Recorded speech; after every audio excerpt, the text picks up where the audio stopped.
What is going on, guys? Big Rod coming at you with the NFL Week 6 Monday Night Football game. Well, the Let's Watch, I guess you could say, for the Buffalo Bills at the Tennessee Titans. Let me just get chat updated. So we've got the current chat going. Welcome, Tony. Welcome, Josh. How are you guys doing tonight?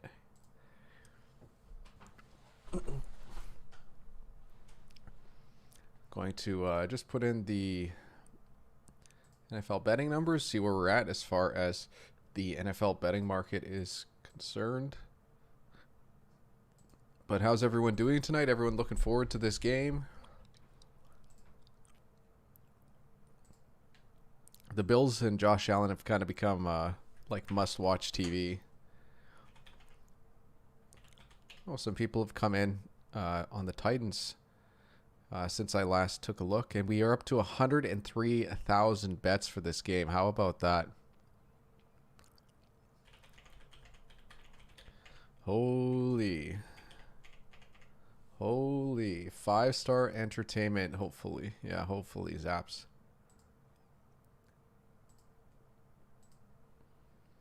Just trying to take a look and see what the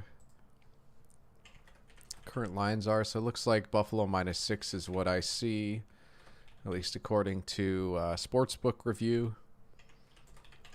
For the Pinnacle line, currently we're at 53.5 as far as the OU is concerned. Zabs is on Titans +6.5 at -110.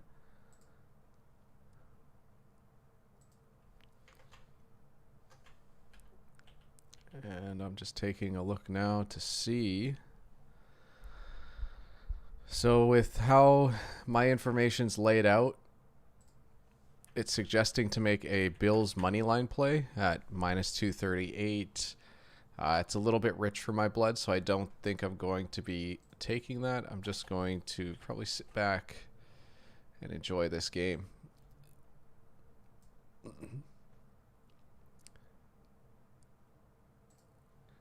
Jackson, I'm just posting the market in the NFL. Mickey just said, uh-oh, they all took the Bills.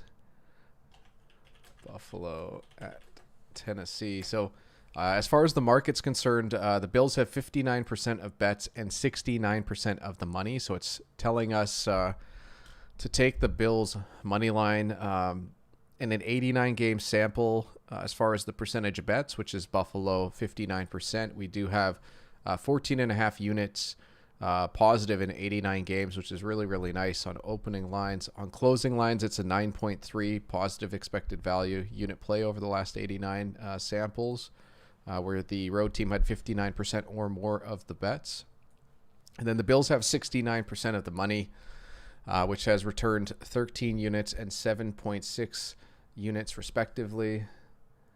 Yeah, Jackson said the same thing as me. Like, it's tough, right? Like, it's, do I throw out what I've done traditionally and not take something that's over -200? Like, for example, like we're on the, a few of us are on the Toronto Maple Leafs. I think it was like -180. That's what a few people got them at. They're losing the first period 1-0, and they're now underdogs on the live line. I think they're like, +117, down 1 goal in the first intermission.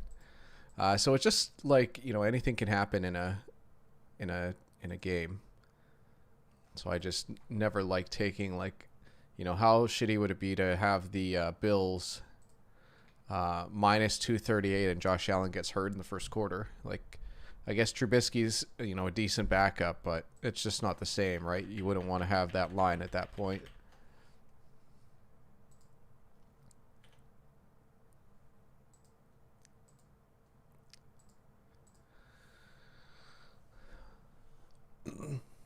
Ryan Johnson said Henry under 94 rush yards. I don't do any prop betting, Ryan, so your guess is as good as mine. What's going on, Mud? How you doing?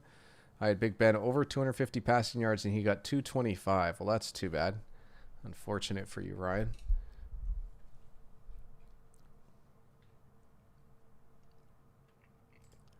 Yeah, I guess to me the biggest story of this game, according to Action Network, there's 103,348 bets so far, which is it's astronomical. That's I think the second highest game so far this season as far as bets have been placed. We had 106,000 for Tampa Bay, New England, and then we had 105,000 for Dallas, Tampa Bay. So if this continues at this pace, there's a chance in the next 9 minutes before kickoff that this could eclipse both of those games. 652, 60, 69. I'm going to be running solo for a lot of this stream tonight. Fat Guy is not going to be joining us until maybe after the second half or so. We'll see. Jackson said Trubisky is the GOAT. Took the Bears to the playoffs with Matt Nagy twice. Yeah, maybe he's way better than people give him credit for. Unfortunately, Ryan, I do not watch Star Wars. Jamie said Big Rye went to Maryland to watch the Chiefs this weekend, and it took an hour just to get out of the parking lot. Oh, man.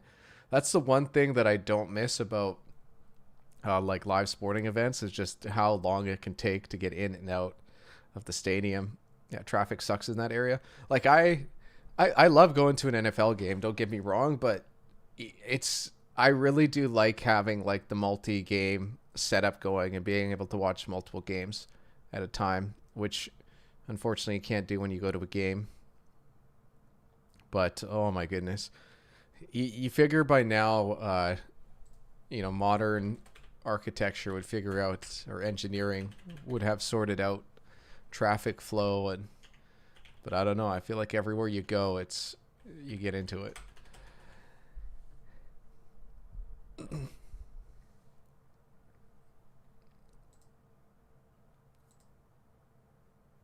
All right, so what kind of stuff do I need to take a look at before? I guess I can take a look at those props, Ryan, to see if you are taking a look at them, see what the juice is at Pinnacle.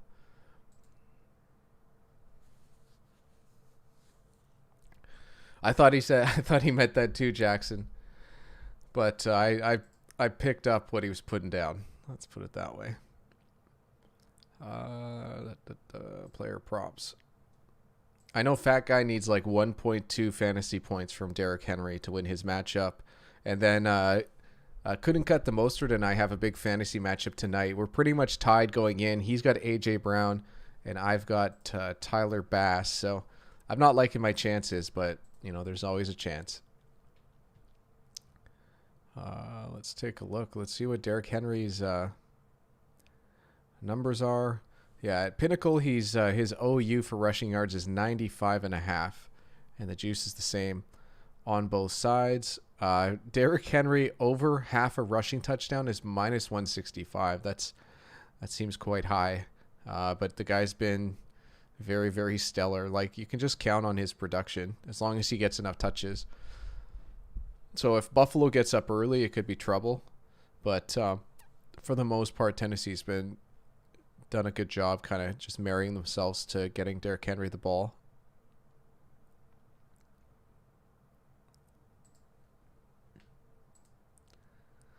Holy smokes, Mickey. You have minus 270 is what the Bills money line is. Holy. Yeah, I'm staying away.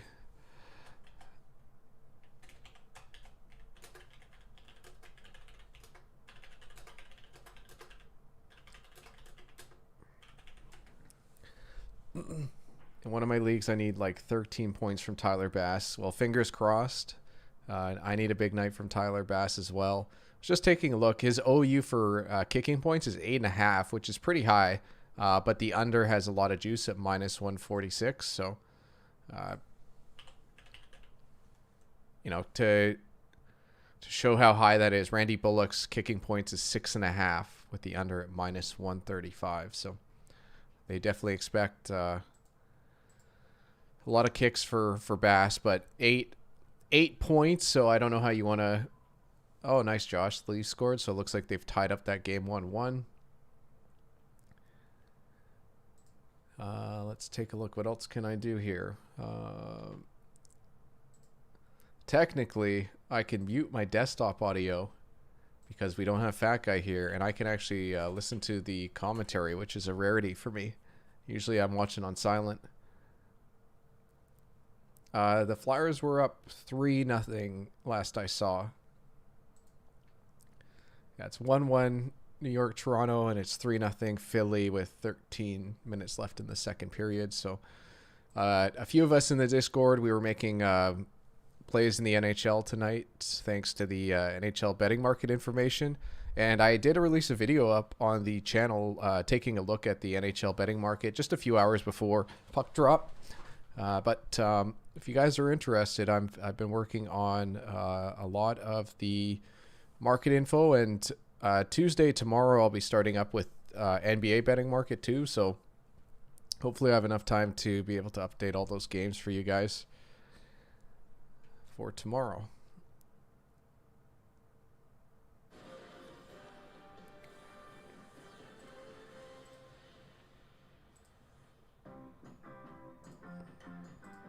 Well, hopefully my mic didn't pick up all that music. Are you ready for some football? Oh, geez, I didn't even know. Great news for me then. Yeah, that's excellent start for the Flyers. At least that money line was closer to pick 'em. Not quite. I think it was like -120, -130 for a lot of us.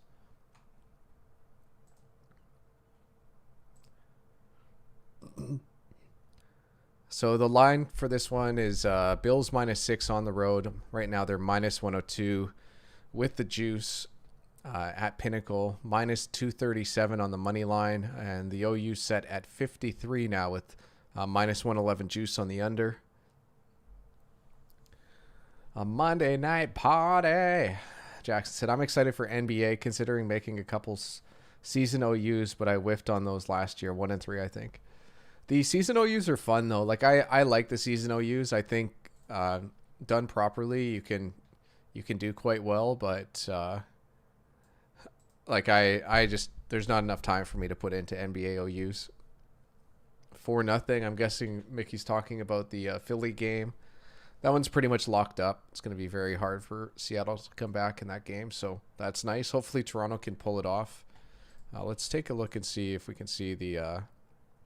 Yeah, Toronto on the live lines -156, so we're still down a little bit of value with that game being tied, but nice for it to be tied up.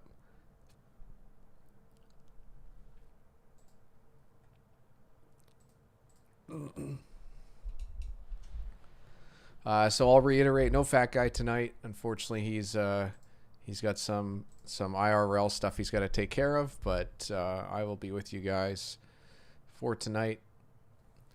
And then this game's going to be starting anytime now. It's 2 minutes till scheduled kickoff time.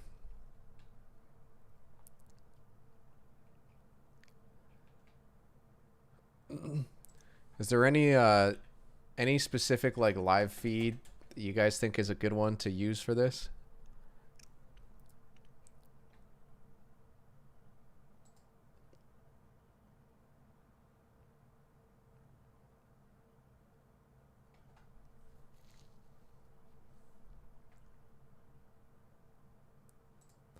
I'm not sure what the best like game cast is.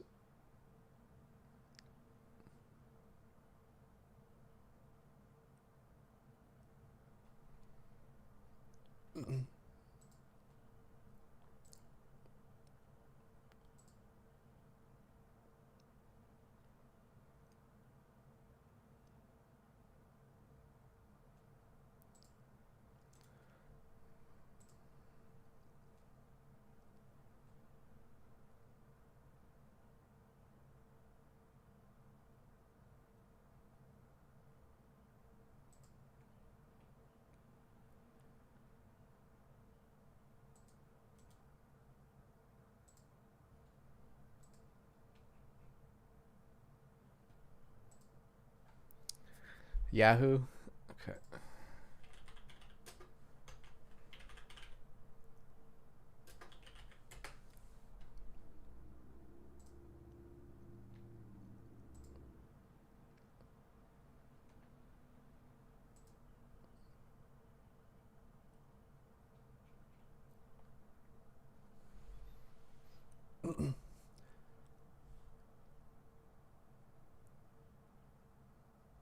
Some 5-star entertainment matchups this next week. Talking about the NFL. Oh yeah, the what is it? 4 double-digit dogs when we made the video. We'll see how this goes. I can always make myself a little bit smaller as well. Probably don't need to be quite as big.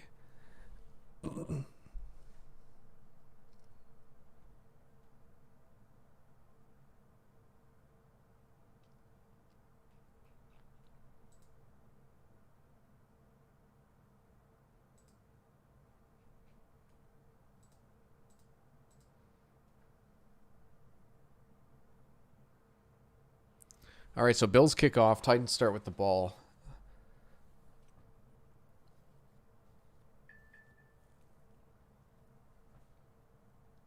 Stoked for the Bill O'Brien revenge game.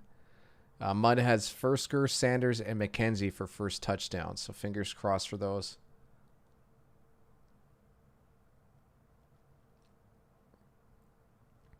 Bass took like 2 sets on the kickoff. Looked odd. Or 2 steps, yeah.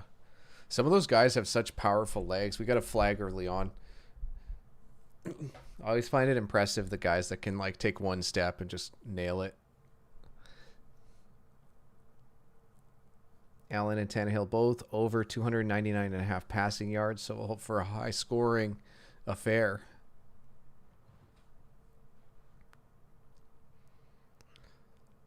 Henry's just been nuts. Like, he has been so productive and just consistently healthy for how much he plays and how much damage he takes. What's going on, Untouchable? How you doing tonight?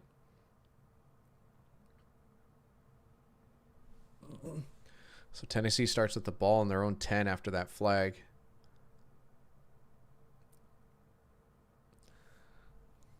Buffalo, good pressure to start. And we're going to get 2nd and 10 for Tennessee.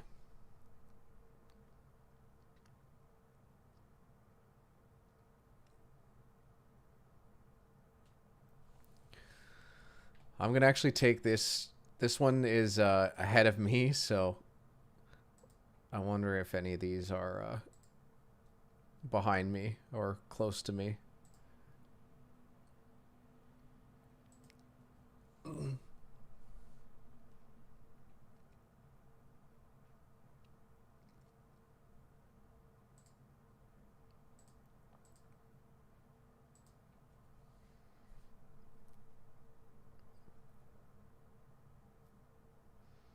Yeah, I'm going to use this NFL one because it just seems like the one that's at the same pace as the game I'm watching.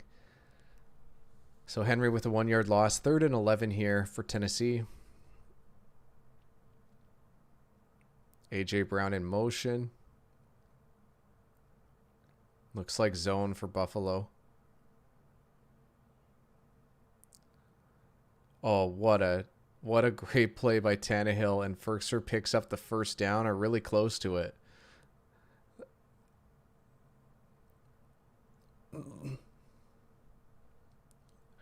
Five nothing Flyers. Well, they're taking care of business.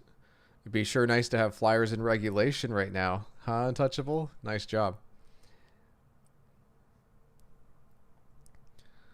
All right. Really, really nice play by Tannehill there to flip the ball to Ferkser.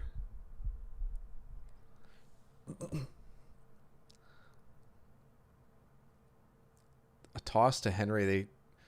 Bills definitely had the box loaded up on that play.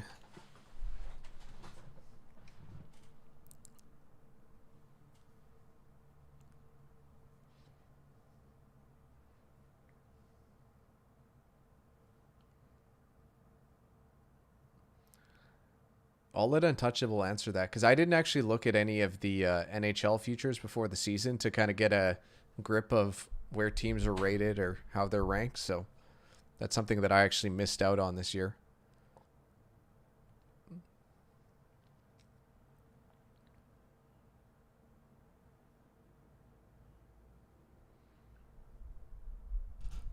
So it's going to be 3rd and 8 here for Tennessee. We'll see if they can convert 2 third downs in a row. Pretty important for them to have a good start offensively, the Titans, considering they started on their own 10 and they start with the ball. So there's a chance that the Bills can pick up that extra possession if they are able to keep the ball at the end of the half.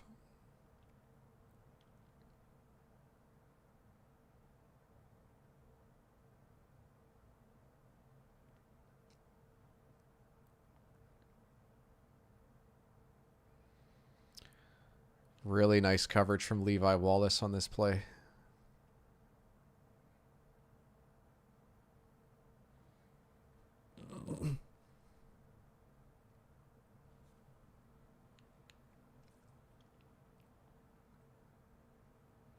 Really nice break on the ball by Levi Wallace. This Bills defense has played seriously good to start the year.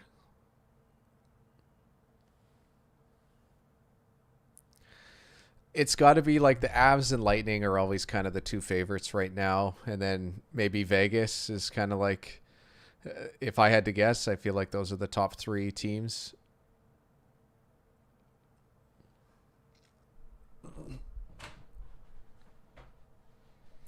Those teams just have ridiculous talent.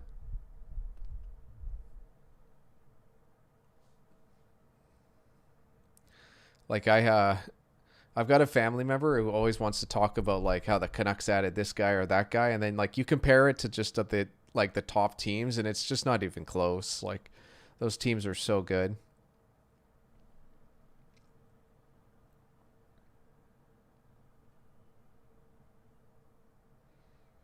Yeah, then there's Jay gave us a nice little update on what's going on with Philly.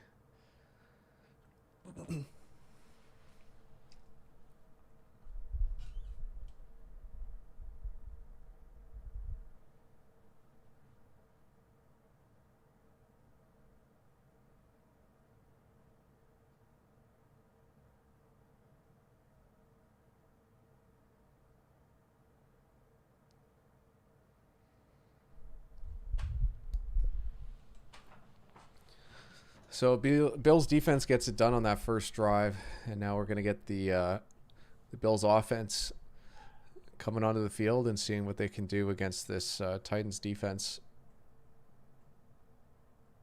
I didn't actually look at the EPA per play before this game started, so I'm not actually sure where the Titans rank. I know the Bills are probably one of the top, if not the top offense to start this season.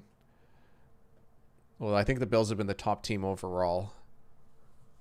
I think Bills were top team defensively last I saw, but how much of that is just because they've had a very good schedule or a favorable schedule?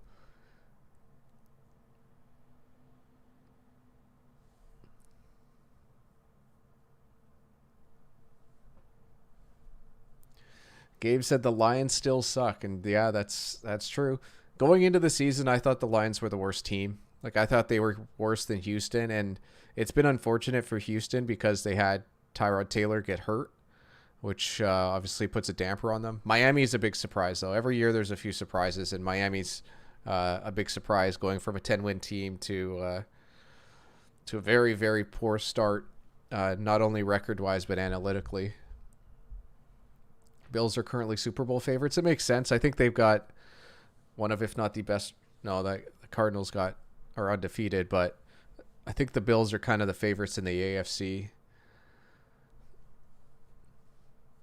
And then I'm sure Arizona has probably got good odds, but they're probably not in that top tier. I'd say it's probably still Buffalo and Tampa and Kansas City is the three top teams, if I had to guess.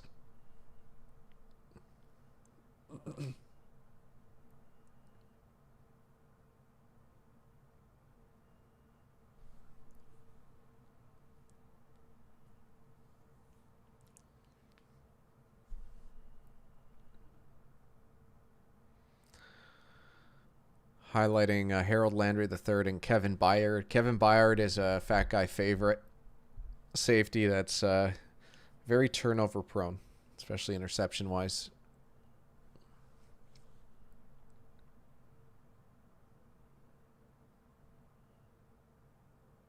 All right, 1st and 10 here. Very interesting set from the Bills. They end up going to Diggs on the crosser. So they had 3 wide receiver bunch, and then I believe they had the running back out way wide. So they essentially had 5 wide there, but 4 of the guys were split out on one side. It was a very, very interesting way to line up. And it's a very easy way to tell if the other team's in man or zone.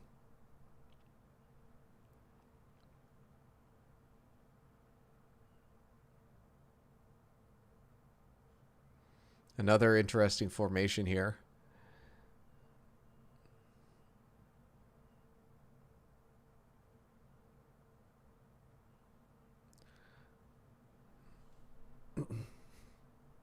I was just going to say really, really nice break to the ball by David Long. He didn't mess around there, and it helped them out.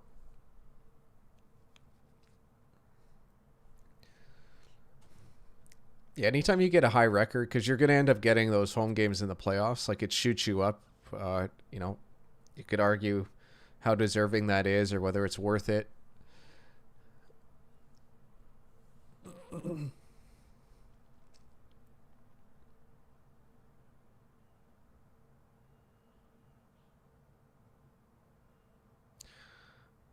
Very nice run from Singletary, one of the best of his careers, to be honest. I was just thinking that this Bills offense really hums, but sometimes running the ball is not of their strengths, but really, really nice start here, especially on this run from Singletary.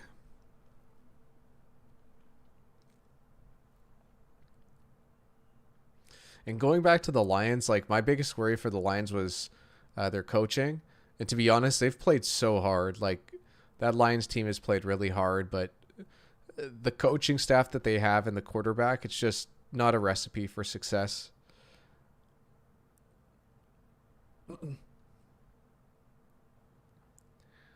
Another nice play here from Josh Allen, but David Long has been close to getting him. Very, very close. They're saying it was only a 3-yard gain by Josh Allen, so it's going to be 2nd and 7. Oh, it looks like this is now a little bit ahead of me because I haven't seen this Cole Beasley reception yet, but here we go.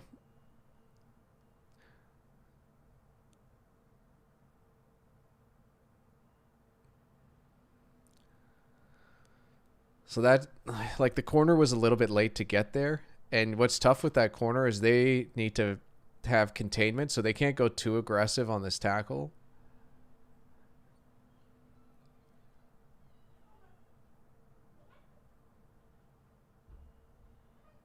He just overran that containment.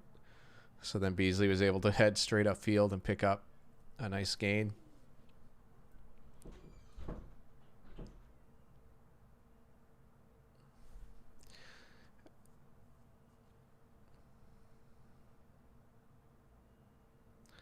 Yeah, Vegas still not on cards, and I'm fine with that. Like, as far as futures go, there's still so much that could happen between now and the playoffs. But, like, if Arizona actually has, if they end up first in the NFC because of record, like, it's going to be hard not to have them as a very, very high favorite.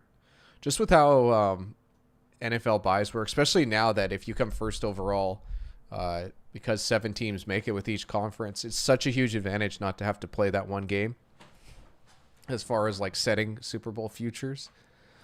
Gabe said, soon as Bengals converted on that first 3rd and 9, I shut it off for the Lions. Yeah, it's hard to watch as a fan. Jackson said, I like the Campbell quote about Goff. I feel like he needs to step up more than he has. It's, what's so deep about that is like he's talking about commanding like the huddle and like showing up every day, and like, we don't get to see what happens day to day with Jared Goff and that team, but it feels like he's probably not, it's not saying that he's not invested, but he's probably not as invested as they had hoped. Because you need to have, like the quarterback is, no matter what, you're always going to be a leader of a team, even if you're, not naturally built to lead. Like, you just don't have a choice. And it doesn't have to be like a raw thing, right? It's like showing up and working hard and doing the things you need to do to get better. And that's kind of what it felt like with Campbell saying that. But at the same time, like, Campbell and that coaching staff, they need to look inside themselves and figure out what's going on. Like they sold out on being bad this year with that trade and picking up Goff. Like you kind of have to have certain expectations as well. But I don't know. It's not a great look for the coach to be saying that publicly. I say this, and like Bruce Arians does it all the time to all his players. He's always calling guys out. Welcome, Ken Jackson. He said, Lions and Jets are worst organizations in NFL. No matter how good of a players they get, they won't flourish or have success. And so much, I talk about that so much with the draft. Like, so much of the draft is having the right coaches and the right situation for players. Like, Trevor Lawrence is the perfect example of that.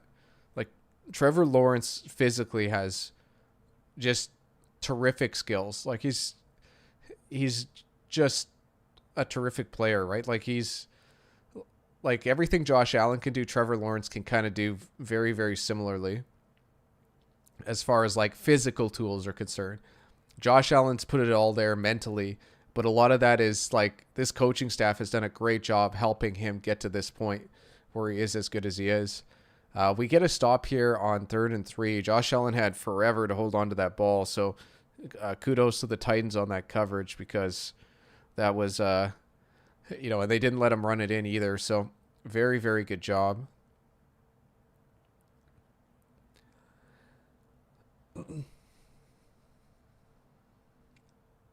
Yeah, that's the other thing too, is like, I'm sure Goff didn't want this trade to happen. Like, he had a nice cushy gig in LA, but he didn't make the most of it. Josh Allen said good hold for the defense. Yeah. 3 points for Bass's fantasy owners.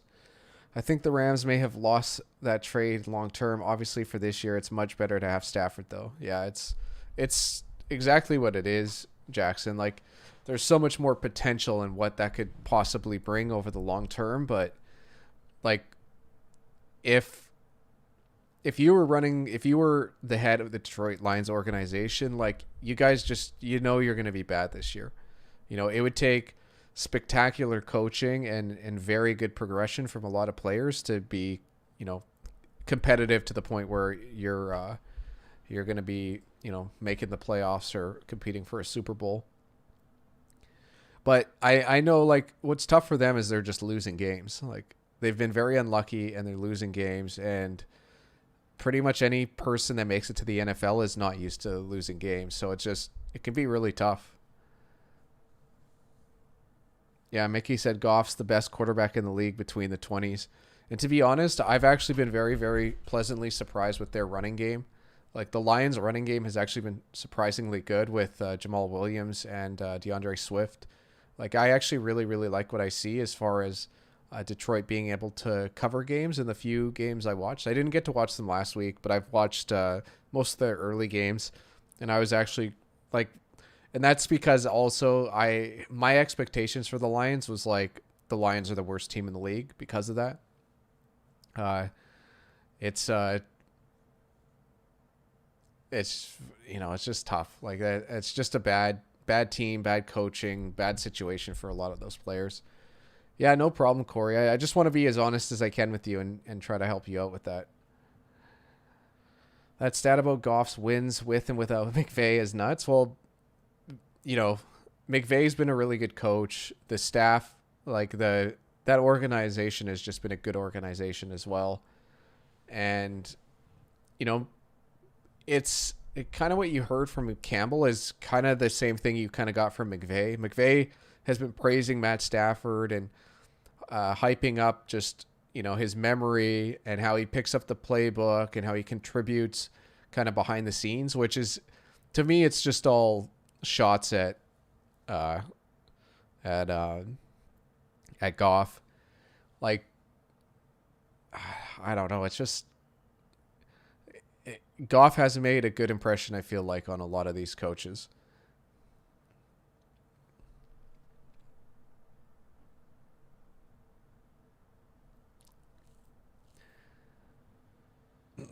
Well, it's all good, Corey. Like, you made your decision. It didn't go your way. Don't worry about what happened previously. Like, just focus on your next decision. That's really what matters.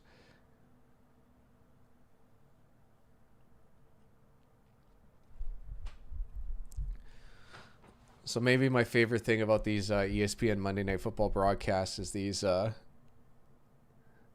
is the animations they throw in. I don't know why, but I always enjoy them. All right, we get Tennessee with the ball here. 1st and 10 from their own 21. And we start off with a north-south Derrick Henry run, which is kind of what you expect from Tennessee. It's really the best way to get the Bills defense on their heels, or on their toes in this case, maybe moving forward, and they can take advantage of some of that magic Tannehill's been able to muster up with soft coverages.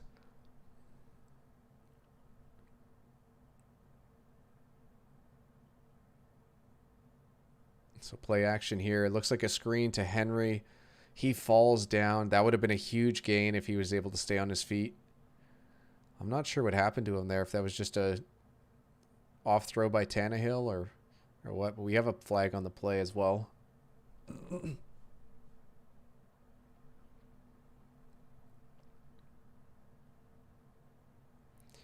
The Bills sold out there. That would have been a very nice gain from Tennessee, barring any miraculous defensive plays.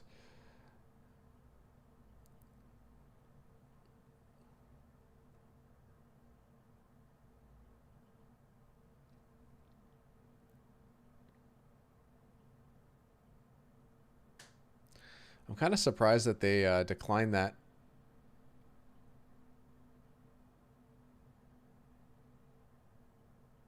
That's so he did trip on someone. Super unlucky. That flag unfortunately would have called it back, but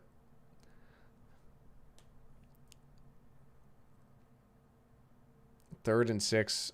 Look at the Bills really disguising this if they're going to be coming on the blitz. They end up bringing 5.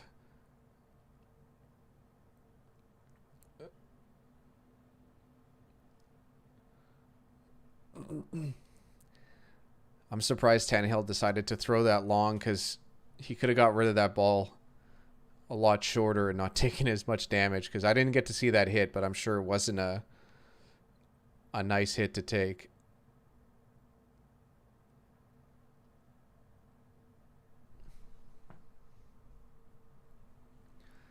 I agree, Corey. He said Campbell is just a placeholder, in my opinion, while they get rid of the dead cap. I don't think Dan Campbell was their first choice as head coach.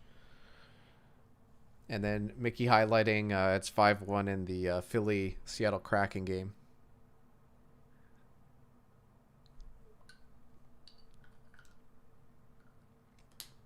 Nice return from Isaiah McKenzie. But there's a flag on the play. So we'll see where this ends up.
It's because Sports Guy transcends football. Like, I've got, I'm actually really upset because honestly, my favorite football show is Fred Kosika's Football Picks, and he's kind of like my sports guy that, like, to you guys. And he stopped posting them. At least I can't find them on YouTube, but it transcends whatever they're talking about. Wow, the juice on the Cards was minus 125 on the under 10 wins. They've been they've been doing really well. The thing is that division is so tough, at least at the start of the year. Like I think all the teams are predicted to be above 500, which is just so incredibly tough for every team in a division to do that.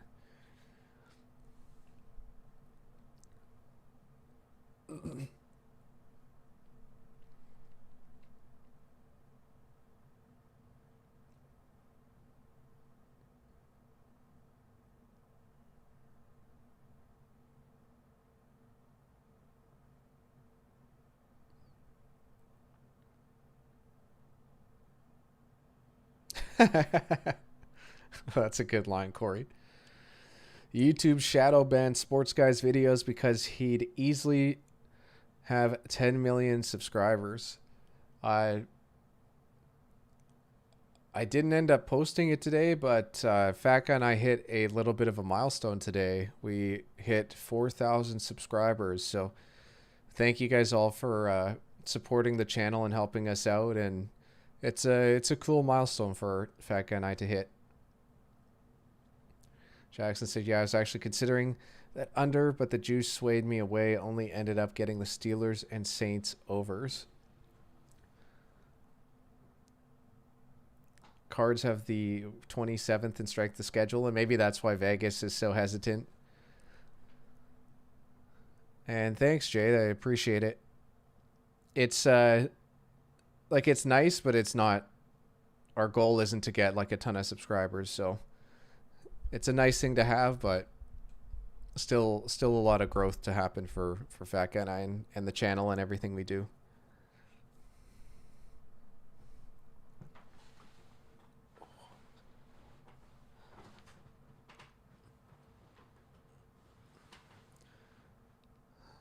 Bills dump it off to Moss. He ends up dropping that ball as he's falling out of bounds. He's lucky or fortunate it didn't happen a little bit sooner.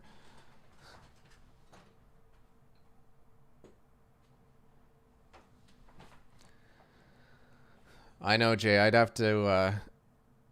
4,000 in the Discord would be a good problem for us to have, but I think I would have to limit...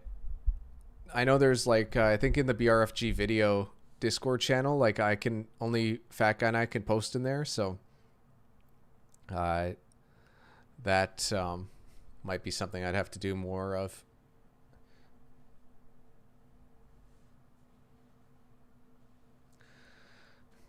Corey says, congrats on the Discord is incredible. So glad I suggested it last year. It has helped me a lot in betting. Yeah, I appreciate it. Like it's, you know, a lot of the stuff has just come off of ideas and things that you guys have liked.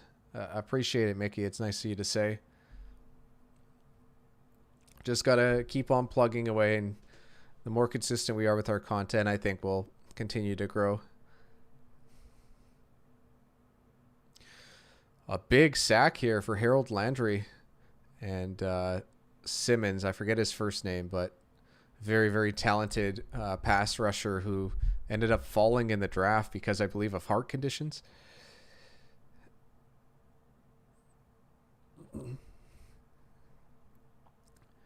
What a really nice inside rush there from Harold Landry.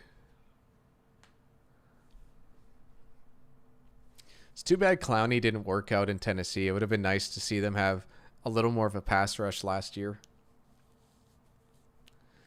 Bills 31st in strength of schedule. The other thing too, though, is like it kind of sucks because usually the good teams end up lower in strength of schedule because they do such crazy things.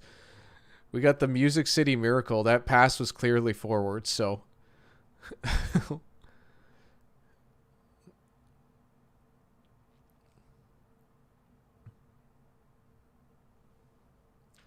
I love that. I don't see enough crazy special team stuff, especially from teams that are dogs. But I love that. Unfortunately, it didn't work out.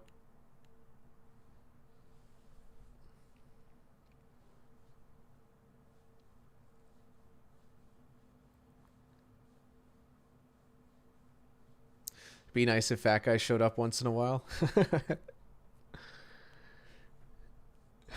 There, Fat Guy's in the emojis.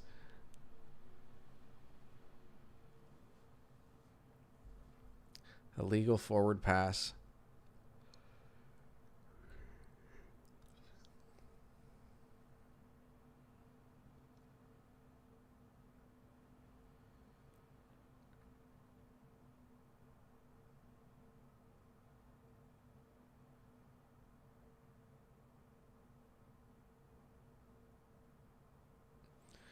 I like that they tried that. Music City mishap. Yeah, I was just thinking of what to call it, Zaps. That's, you put it perfectly. Adam Gase drew that up. I like the play. Like, I like that they did that, right? You want to.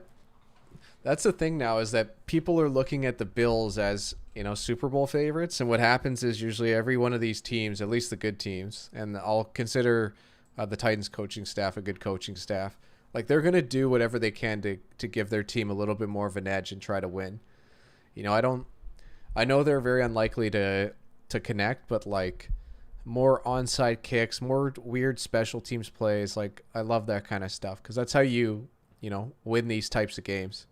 Because the Titans know if they play this game a million times, they're not going to win. They're going to end up winning 35, 36% of the time. Jackson said, I've seen the sideline angle. It looked legal to me of the Music City Miracle. Yeah, I think it looked good too. It might have been off by a yard, but whatever. You're just nitpicking at that point.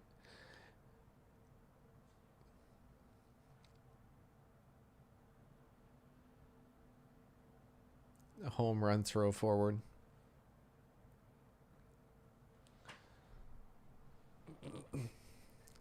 I made some sort of like feta meatball bake today, and it turned out really good. So I was scarfing down as fast as I could before I got on stream.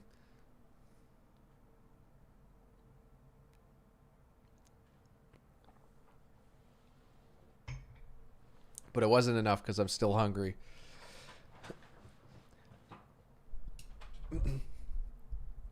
So I believe it's 2 possessions for each team, and we still have only 3 points in this game. All right, back to the action here. Titans get the ball on their own 29. If I'm not mistaken, their best field position to start off so far.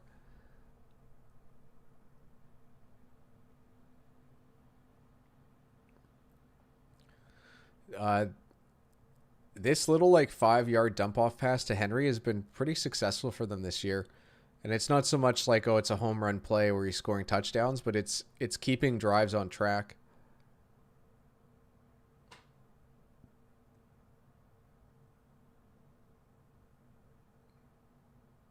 Oh, that's what the call was home run throwback for the Music City Miracle. That's pretty cool.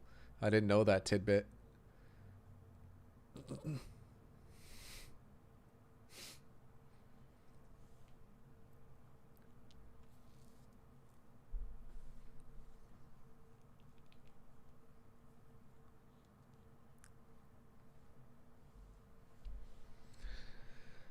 So we do have Julio Jones and A.J. Brown playing in this game, which is nice to see. I know they've both had, I think they missed their last game, or they've had nagging injuries and have missed time. A toss to Henry. Bills do a pretty good job there of not letting him get too many extra yards.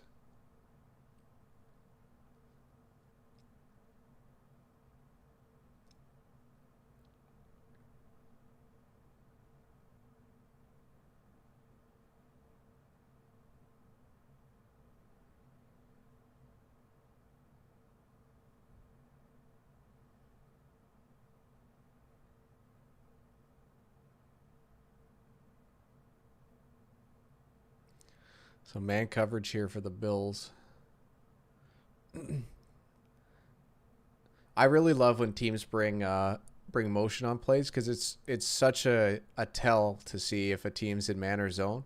And it's interesting that you see like the teams that use motion, I feel like the quarterbacks tend to have more success, especially like the younger players who might not be quite as good. So 3rd and 2 here, big play for the Titans.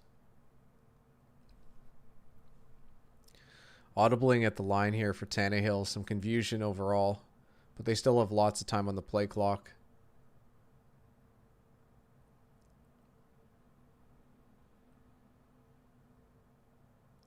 Picked off. Jordan Poyer looks like.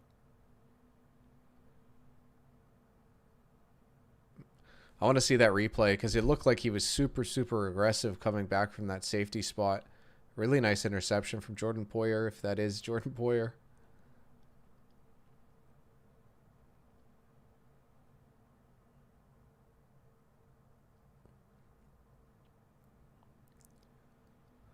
Yeah, and that throw was behind by Tannehill, so not a great throw. I'm guessing the pressure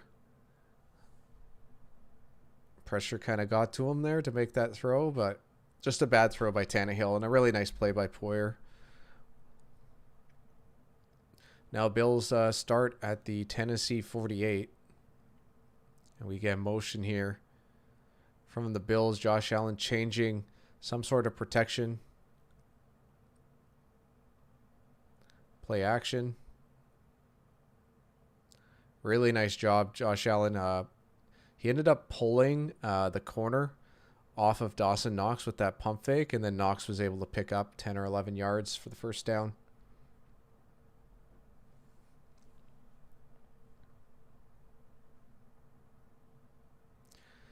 Ten interceptions this season for the Bills, just behind the Cowboys, who have, early defensive player in the year, probably in Trevon Diggs.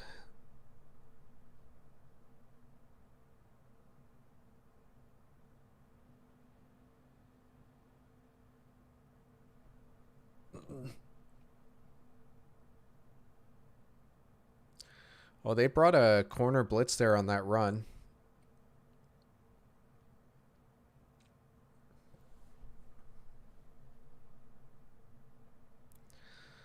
That's a pretty crazy stat. The Bills have been 41-3 for first quarter scoring this season.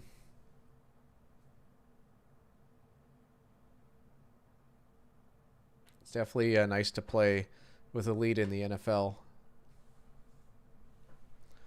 It's weird too because I'm talking about like I like the aggressive special teams play call for the Titans. It's like these teams also have to be a little bit more aggressive, I think, than they like to be when they play these kind of games. But if I'm the Titans, like I'm pretty much giving the ball to Derrick Henry like every play, and then just sprinkling in some play action.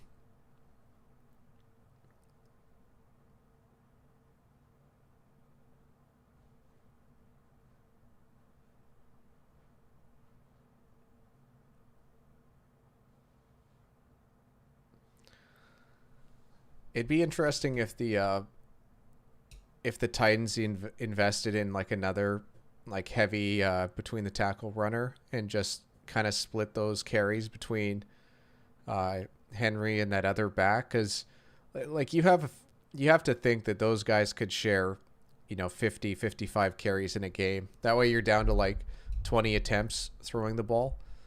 Like I know analytics say it's way better to throw the ball, but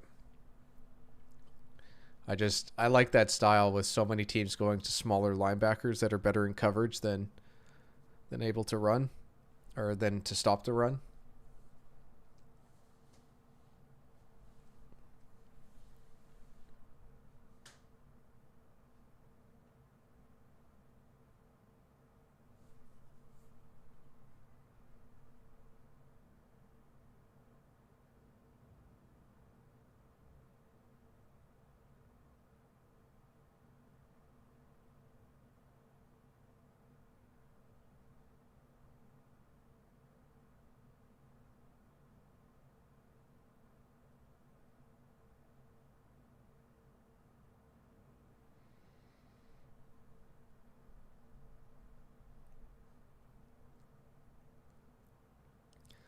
Yeah, best points per game and best points per game allowed. So pretty pretty crazy. You're telling me that the team with the best point differential of all time tend to do well?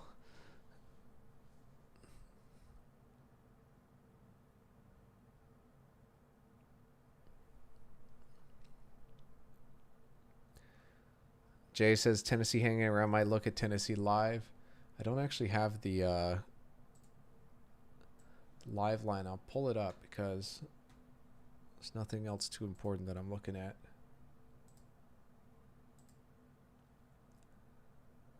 Live line's currently down, but Bills are driving here.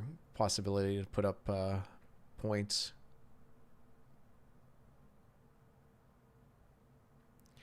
That ball looked like it was tipped at the line of scrimmage. So good job by Tennessee's D-line to make a play there.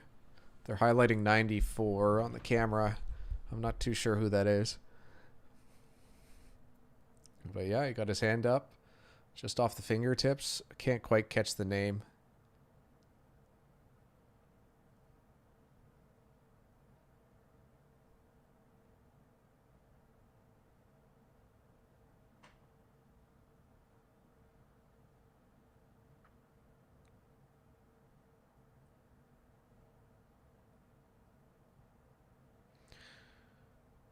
Really nice play by David Long, who's made some impactful plays to start this game on defense for Tennessee.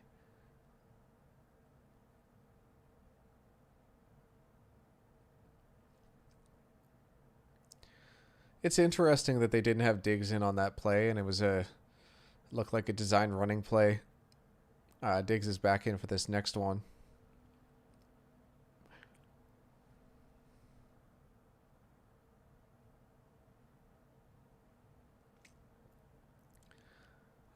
Tennessee looked like they had a blitz dialed up for the right up the middle that might have went unblocked, but Josh Allen was able to get the ball off quick enough, and that's a lot to do with just Diggs being able to beat man coverage there one-on-one. Nice throw too from Josh Allen to not have that tip by Simmons, who was in the vicinity to make a play if that ball wasn't placed where it was. Is 94 Simmons? He must be. That looked like PI. Didn't look very natural for Davis. I know they hyped up Gabriel Davis so much at the start of last season. I guess he's kind of lost his spot in the offense to Emmanuel Sanders, who's just a more experienced, more well-rounded player.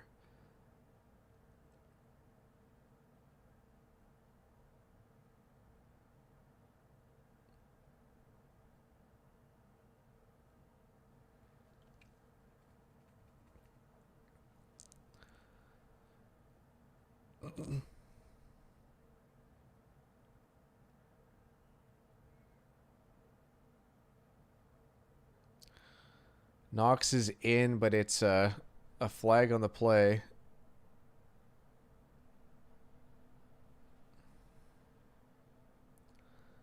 Touchable says hold. I'm trying to remember who Mudd had for his first touchdown. Fursker, Sanders, McKenzie. So I'm happy this one's coming back.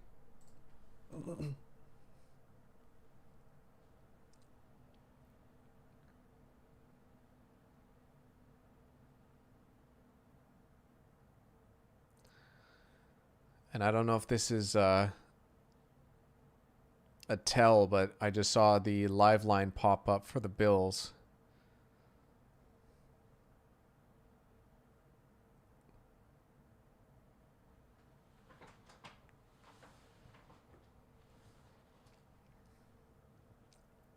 All right, first and goal from the 15 for Buffalo.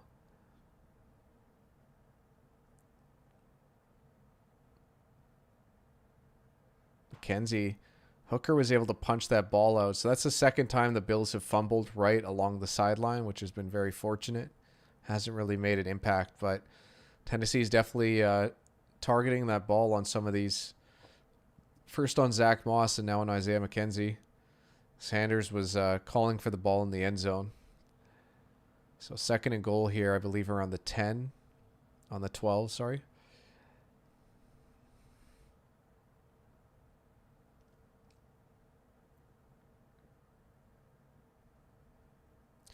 Ooh, it looks like Buffalo jumped on that play, but no flag as far as I can see. And it's going to be about third and goal from around the 10. Yeah, I didn't get to see the Jamar Chase block, but I heard all you guys talking about it. Simmons is 98. Yeah, I wasn't sure. I'd have to take a look at who 94 is. It doesn't matter too much. I'll see him later on in the game. He just made a nice play on that tip. So 3rd and goal here for the Bills.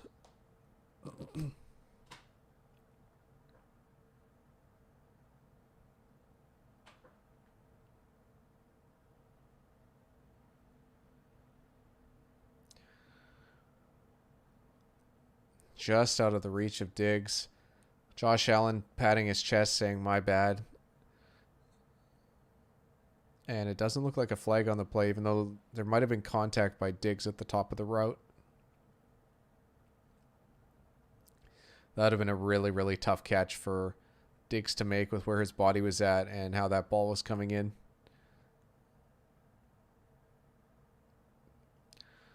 So we got the second attempt here for Tyler Bass.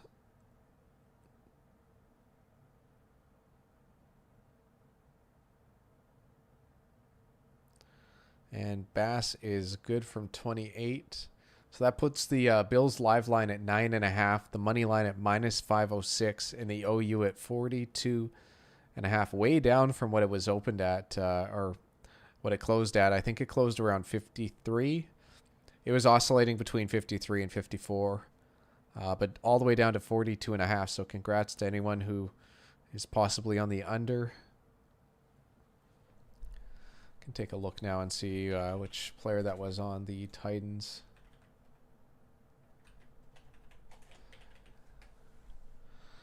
$94 on the Titans is Amani Bledsoe, not a player that I'm familiar with. Played for Tennessee, Cincinnati, Tampa Bay, and now he's back on Tennessee.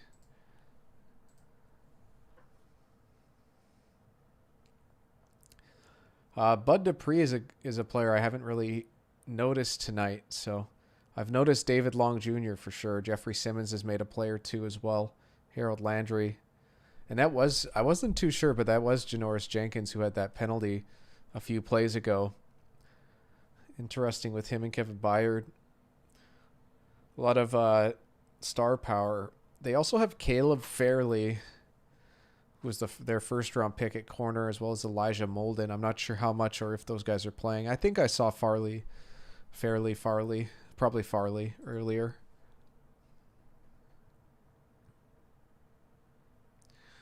It also says that their punter Brett Kern's out with COVID, so it looks like Johnny Townsend in punting for Tennessee. So we'll see if that makes an impact later on in this game.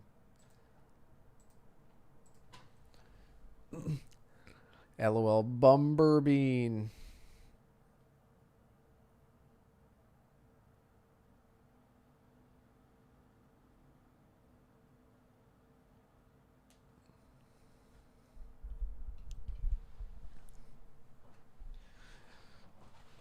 Yeah, unless I am able to get done what I was telling you guys about in the Discord, I have no clue how I'd be able to keep up with like college basketball, college football. Sometimes for college basketball, there's like 150 games in a day.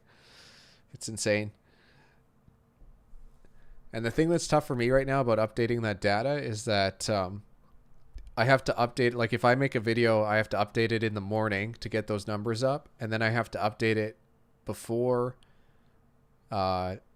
before the game starts, and then I have to update it again after the game finishes, so it's really like taking down that information 3 times. Just it ends up being a lot.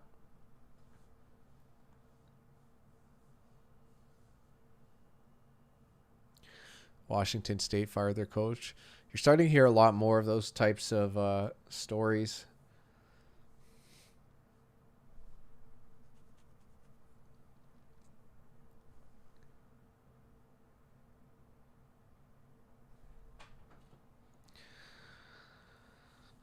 Sounds like Lisa Salter's saying that AJ Brown's continuing to get work done when he's not playing, but I don't know. I hope he's stays healthy and gets to keep playing. He's such a fun player to watch.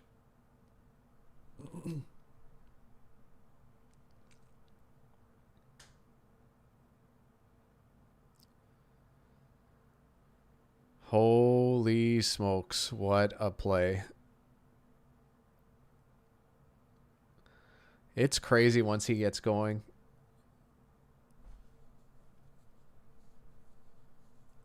Yeah, Big Rye. We expect full analysis on every college basketball game. It's crazy.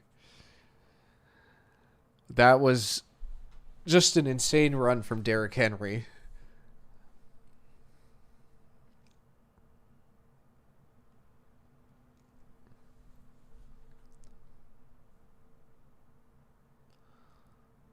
I think it was Micah Hyde at the back who just completely whiffed on the play.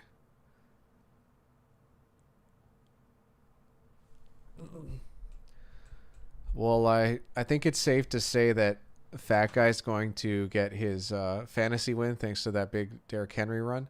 And the Tennessee Titans now have the lead at 7-6. Yeah, Jay, you called it. You wanted to get on Tennessee Live. That big man can roll. Henry is unreal. Like he really is. He's I, I running back is my favorite position, so like I want to preface that with this because running back is my favorite position. Like I'm enamored by them. I love watching them. Usually when the draft comes out, I watch all the new running backs that are coming in, so I get a really good idea of what to expect when they come into the league. And Derrick Henry, like he might be the only running back, and it's hard. Like it's crazy to say this, that might actually affect the line. Because if he doesn't play, Tennessee's a completely different team. You know, more so. Like I know they didn't have AJ Brown or Julio the previous game, and a lot of bettors came off of them and didn't want to bet them. But like to me, missing out on Henry is such a big deal for this offense. Freak of nature is right. When he gets going like that, it's like watching a pro dude versus a high school team. It's the angle that Micah Hyde took on him, like that shouldn't happen with a guy as big as Derrick Henry. Like what's Derrick Henry's like what 250, 260? And to have that kind of speed. I know like Fat Guy would be bringing up that because Derrick Henry is bigger, like you know, once he gets moving, it's kind of like a horse, right? Like when a guy's that big, he can just run faster. It's just how it works. But holy, what a run. Just changed the outlook of this game because this game was getting out of hand pretty quickly as far as like time of possession and that kind of stuff. Not that this helps time of possession, but it definitely helps for them to be up a point now. Yeah, the live OU's up to 50, so that's it's a pretty big move, Mud, from what it was 42.5 last I looked. Surprisingly, though, that run only moved the line from -9 to -5.5.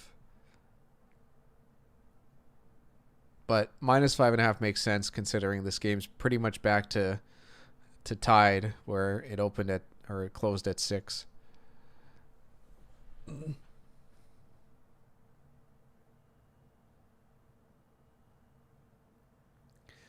See, Jackson says he disagrees that he really affects the line. He wasn't as good as he is now until Tannehill got there and they could do more creative run schemes. And you might have a point there, right? Like Tannehill is. I'm not taking anything away from Tannehill. I just think that Henry's probably the most important running back to his team out of any of the teams, and that's like. It's tough too because there's a lot of guys like Kamara and McCaffrey that can get it done, you know, in the passing game a lot better than Henry can, but Henry can just change like the aspect of a game with how he's able to run the ball.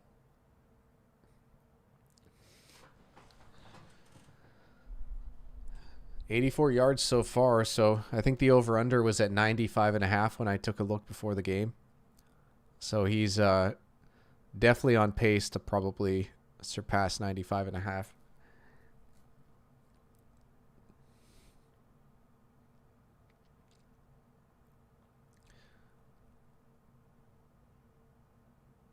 Tennessee with a good play to stop the run there on that first down.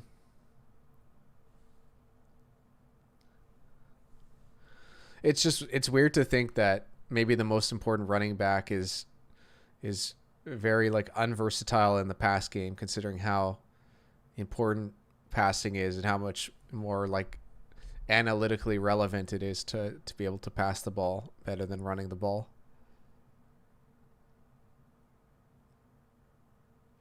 Another big play here by Landry.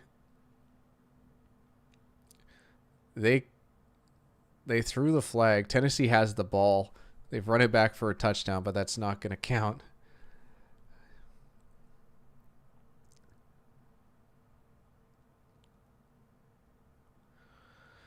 So there's a flag on this play, and Josh Allen isn't happy, but like when you get pressure and you feel that guy taking you down, like you can go down earlier and make it a lot more obvious. If you're standing up like that and strong in the pocket, like you're inviting more hits when guys do end up getting there. So I don't know what they're actually gonna call here, but there might have been some sort of like hit to the head or helmet to helmet contact on Tannehill.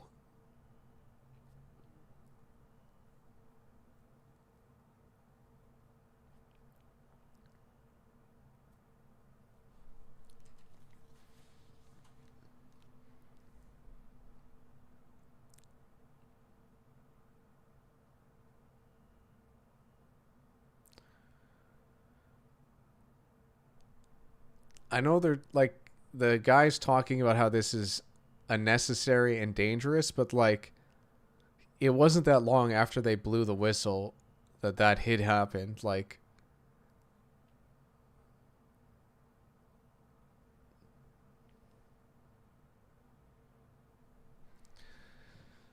have a good night, Jackson. But that's it is what it is. Like they're gonna protect the quarterbacks, and you know you got hit in the helmet, so.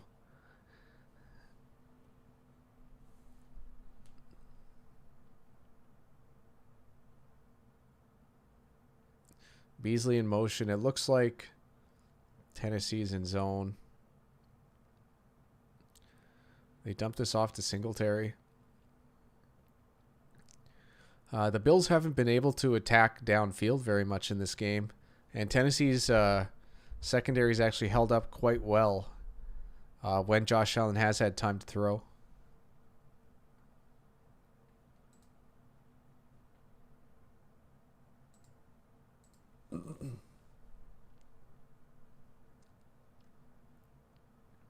Second and 7 here for Buffalo.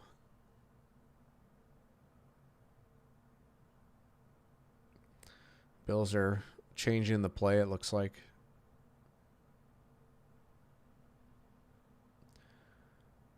And that was so the corner for Tennessee kind of showed that he was coming for a blitz, number 24, and Buffalo smartly audibled out of it. And it looked like that play was actually designed to get to Beasley, but they actually did a pretty nice job covering him underneath, but that just meant that Josh Allen got to go to the second level before that blitzer was able to get there. But that's kind of like that chess game, right? Like Tennessee had a nice play call there, but they showed it too early, so Buffalo was able to take advantage and audible into a play that takes advantage of that blitz.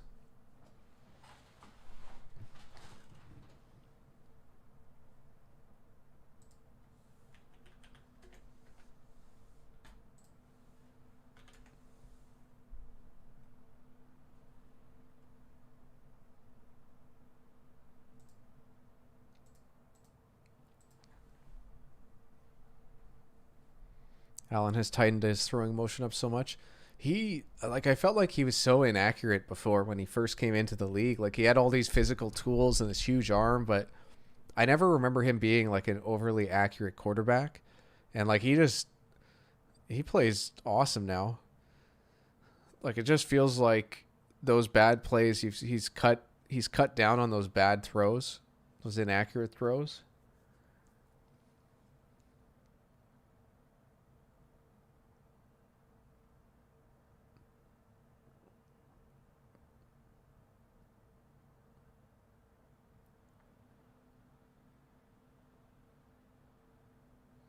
They've got some interesting stats here on NFL.com. Derrick Henry has 50-plus rushing yards in 31 straight games. He's now tied with Chris Warren, who played from 93 to 95 for the Seattle Seahawks, for the second longest streak since at least 1950. And then the other thing they have here is that Derrick Henry has tied Chris Johnson with 11 touchdowns of 50-plus yards in Tennessee Titans history.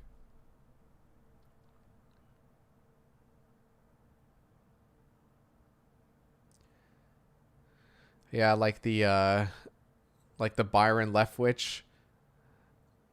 Like Byron Leftwich had like a trebuchet type delivery. That's what I'm very impressed with Mac Jones when I watch him play, because it's like he's throwing a dart. He's just like, it's just quick. It's very quick. So as long as he can get like enough power on that delivery, like he's just able to, like, those split-second decisions just become that much faster when your delivery's that quick. It's Caleb Farley, their first-round pick. He's 22nd overall, so that's really, really tough to see a player that young go down. There we go. Josh Allen able to hit Emmanuel Sanders. Emmanuel Sanders has looked very athletic to start this season, let's say, because I feel like he didn't have his legs quite under him when he was on the Saints, or just wasn't used as well as he is in Buffalo.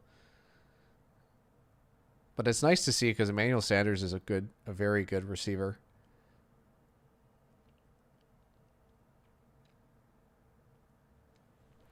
All right, 1st and 10. It looks like they're on the 14? No, on the 16. I guess I've got the game right in front of me. I can see.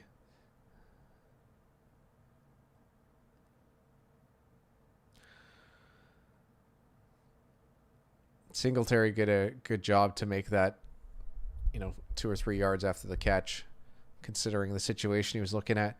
That's the other thing too. Like, Mac Jones he's accurate and quick with the ball. So it's like quick decisions, quick with the ball, and accurate. It's, it's kind of like that Chad Pennington, like, as far as being accurate.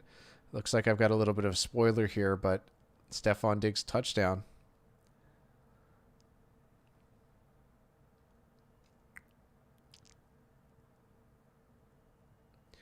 And Stefan Diggs with quite the touchdown celebration dance.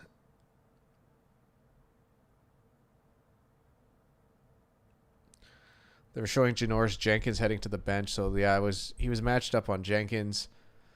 He gets him on the inside and is just able to pull off a little bit of separation, and a really, really nice throw from Josh Allen.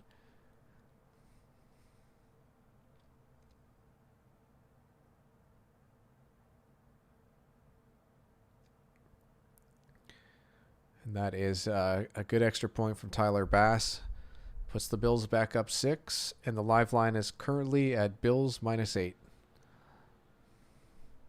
And the OU's back up to 53.5, what I'm pretty sure it opened at or closed at.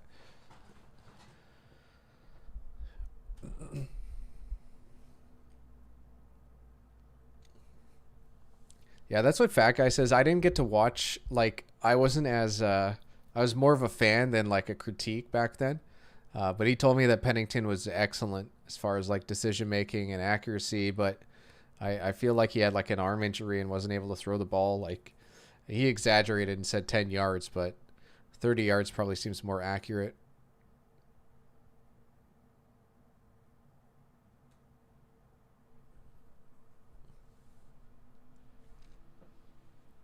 Live line up to 8.5.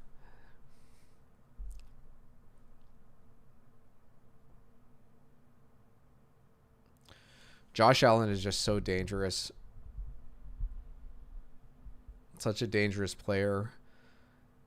It's so hard to stop him. And yeah, Bass with only like the 1.5 step back up.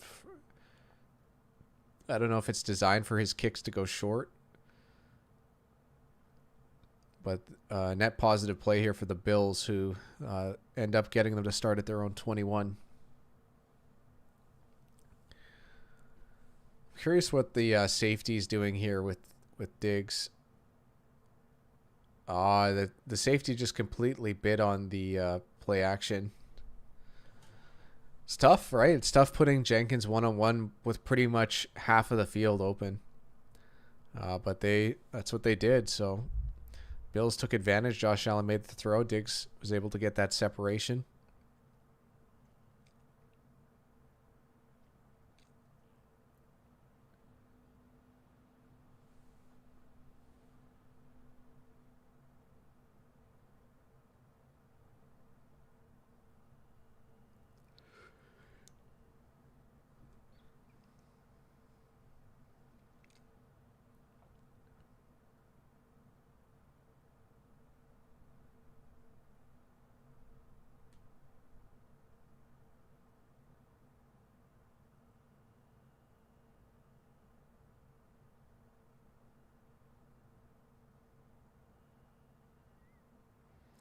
They rolled Tannehill out to get some time, but no one's able to get open.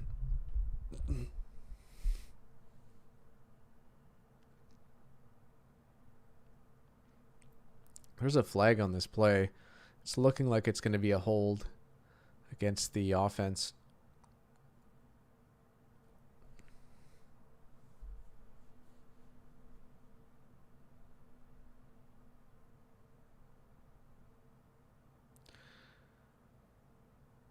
Man, Vrabel just staring at the ground, shaking his head. Like,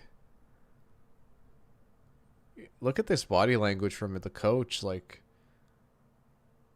what's going on?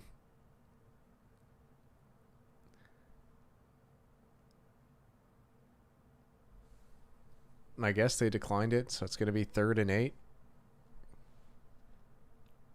Blasingame in at running back here, so probably into block.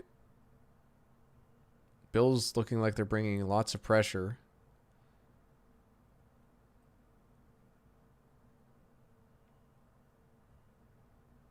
They only end up bringing 4.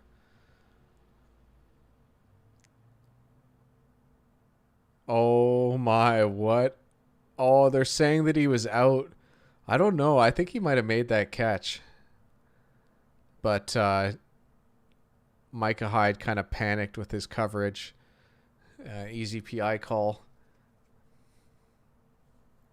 It looked like a catch to me, so I want to see this replay. Very nice heads-up play by Julio Jones. Who's just, future Hall of Famer.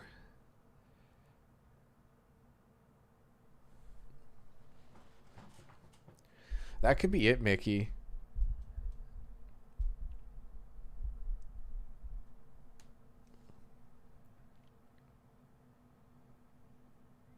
And Tennessee is one of the only teams that I feel like actually invests and tries to make their O-line better. Like, I know that sounds so silly, but I feel like they make it more of a priority than some other teams.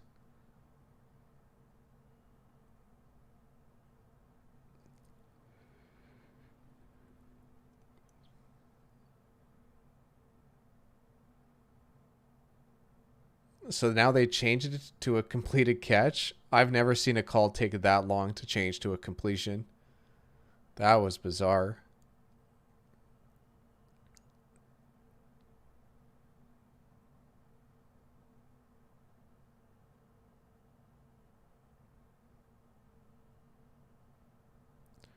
It's really hard to tell if he got that last foot in, at least from that first angle, because the first foot's in.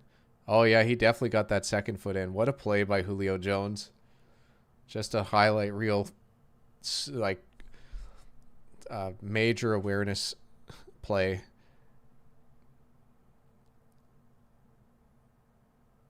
Mario Addison didn't end up making that tackle, but holy smokes did he change that play, even though he got stiff-armed into the turf. That's a defensive lineman just getting thrown to the ground by Derrick Henry. I know he's off balance, but my God.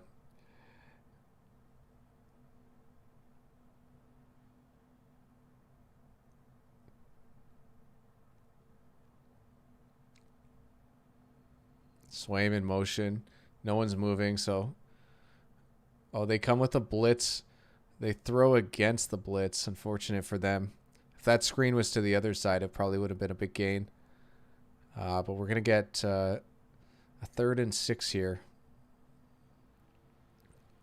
Yeah, that stiff arm on Josh Norman was something else. Holy smokes.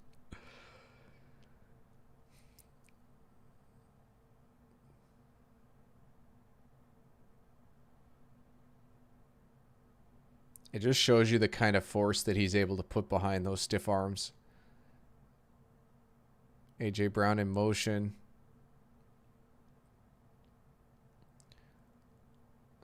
I feel like the Bills just do a really good job talking before snap on switching off coverages.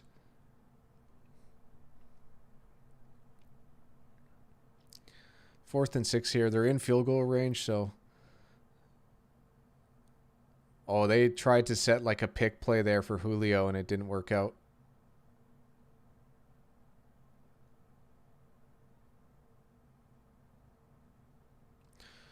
So we get a Randy Bullock field goal attempt here from 43. And it looks good. Zap said Tannehill has been awful. It's been a mixture of Tannehill and this offensive line. Like, the offensive line is just losing. They're losing the line of scrimmage game, but Tannehill hasn't been any better. Outside of that big run, it's not been very impressive from this Tennessee offense.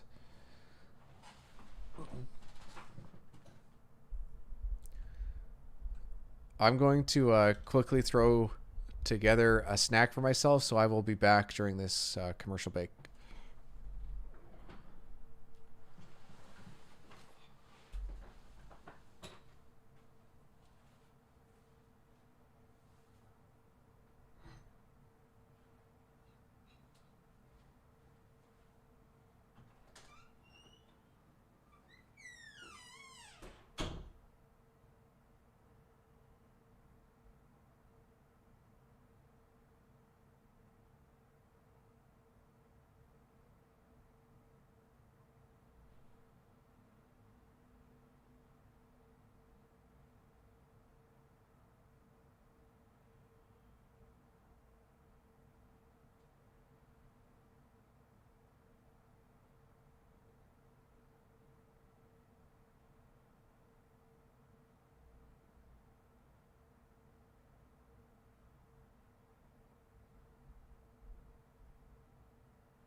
All right, I am back. Someone take over the stream. Yeah. Yeah, I didn't miss anything. Oh, no. I came back just in time. Holy. Kevin Byard interception. And the Titans are at the Bills 11. Holy. What a play. I want to see who made this this play to get this ball tipped. What a play to come back to. I'm happy I didn't miss that.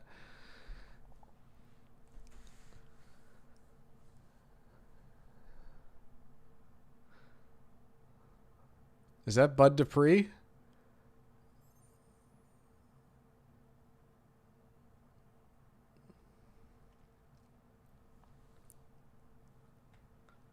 I don't think that's Bud Dupree. That guy looks way too heavy to be Bud Dupree.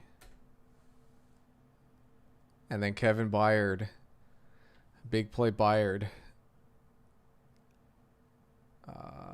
Tennessee.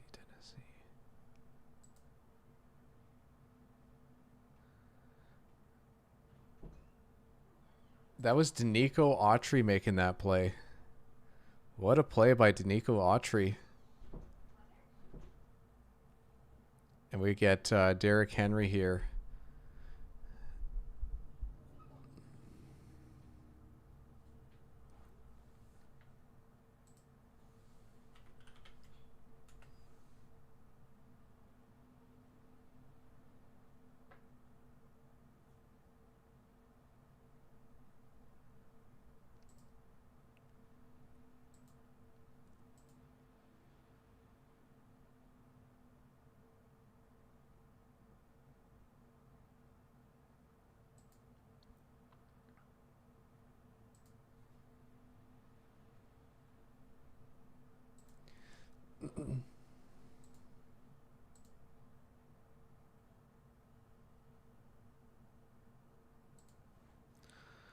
I see that we have a hockey game starting soon between Anaheim and Calgary, so I'm just going to try to update that information.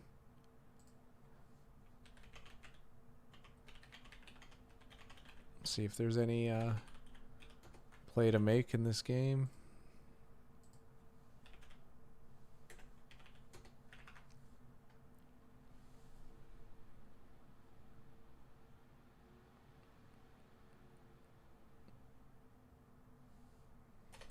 Yeah, looks like we do have one.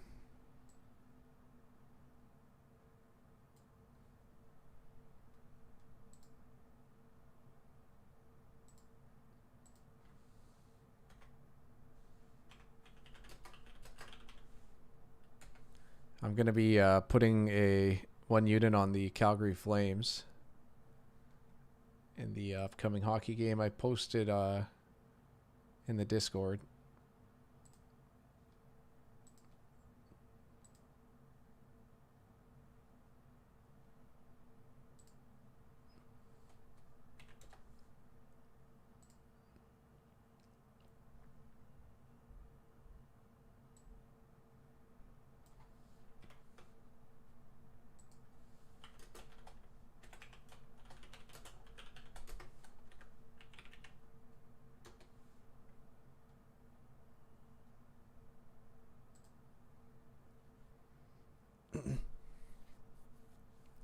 Jay jumped on Tennessee plus 150. Damn, Luan not moving. Red Sox are destroying the Astros.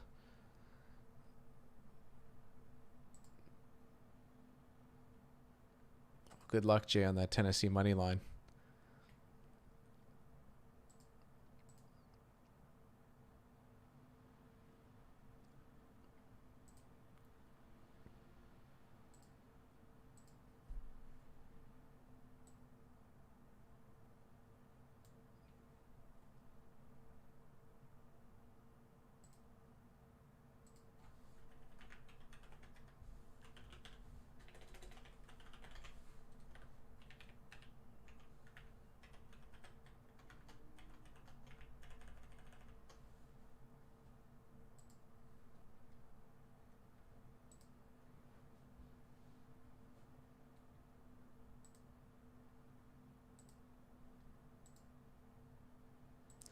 So the Rangers Maple Leafs game is going to overtime. Taylor Lewan is getting put on the stretcher. Not a good sign.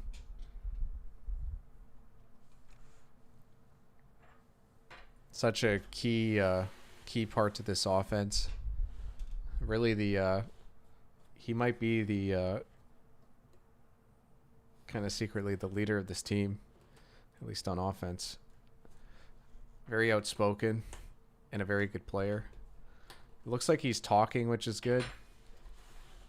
Hopefully they're just being overly cautious with Taylor Lewan.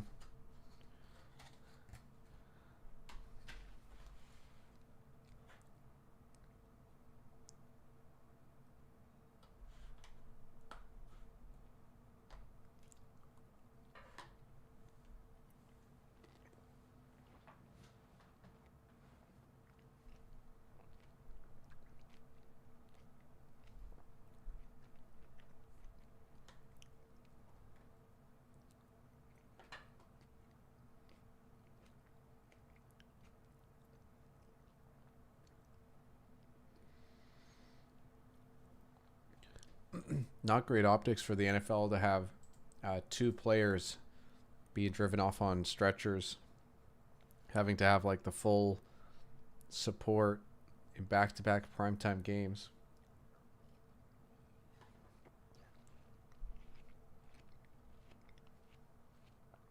There, Luan gives a thumbs up.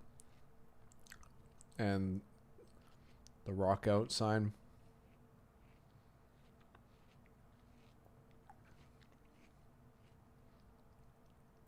Well, that's good to see that.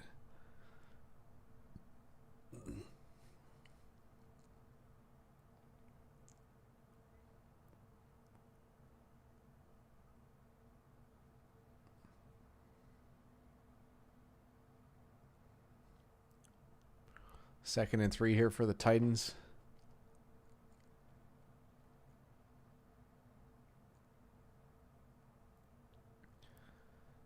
Tannehill keeps, and he's in.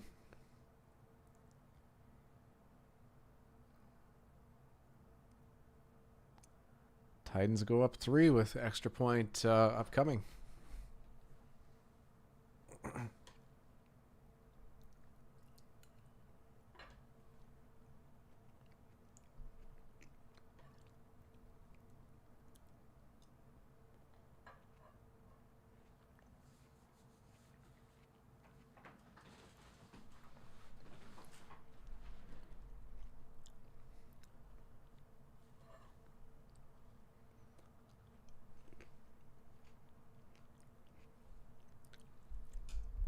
Kick is good.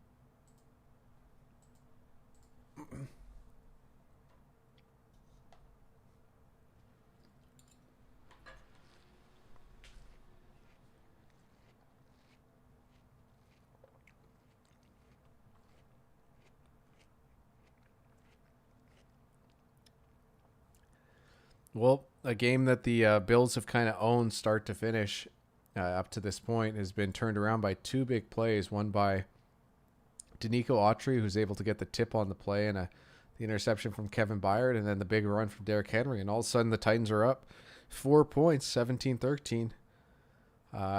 Bills have the ball now, though. Bills also get the ball at the start of the second half, so things can change pretty quickly here. But fingers crossed. I know a few of you are on Tennessee. The OU's up to 61. Yeah, just a couple of big plays, and it can change like that.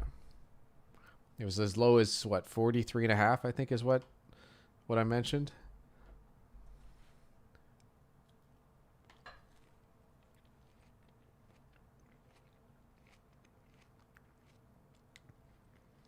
Bills start off with a nice positive run.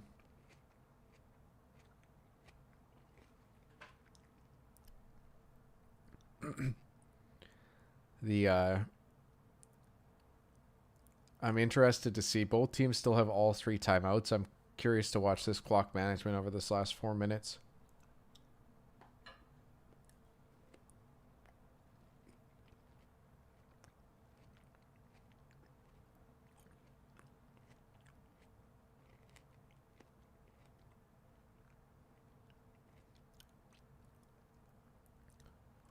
Josh Allen trying to get a hand up, but no one there to help him. Flyers hit. Congrats, Jay. I know you had them in regulation, so nice win.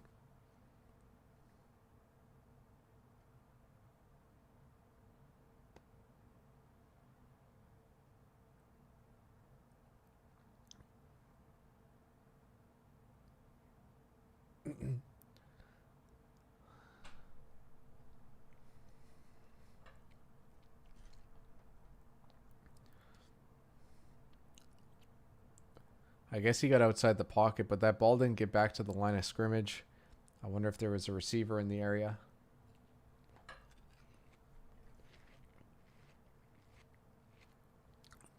Beasley was 5 yards away.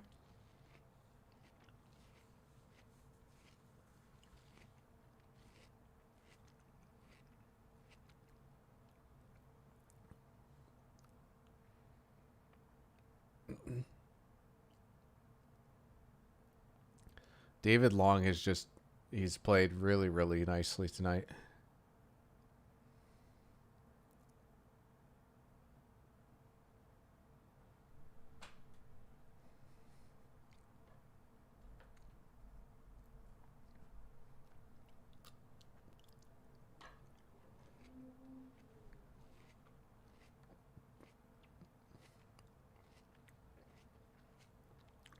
So I guess the Rangers picked up the win against Toronto. So unfortunately for me, that's 1-1 in NHL bets.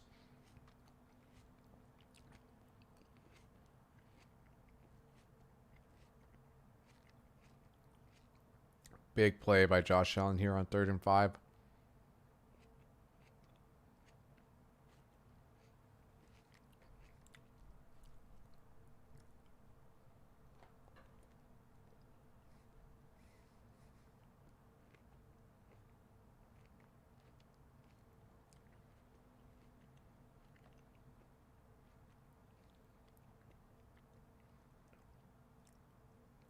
And we hit the 2-minute warning.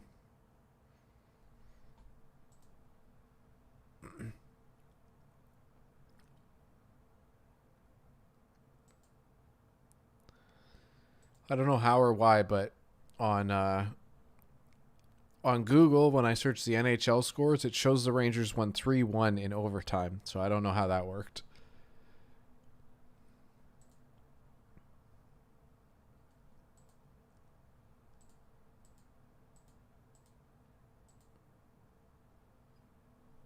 Oh, they changed it to 2-1 now.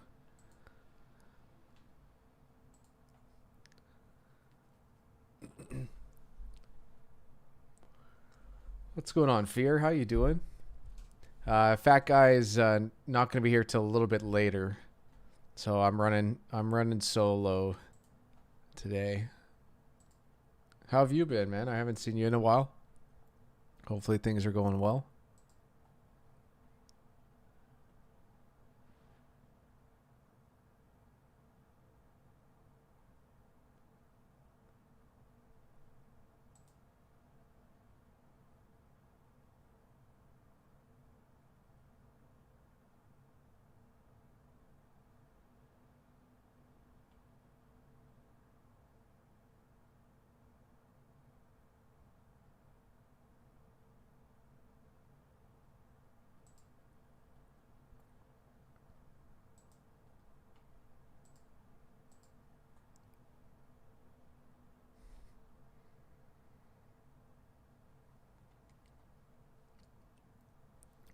Untouchable, if you can hear me, I'm going to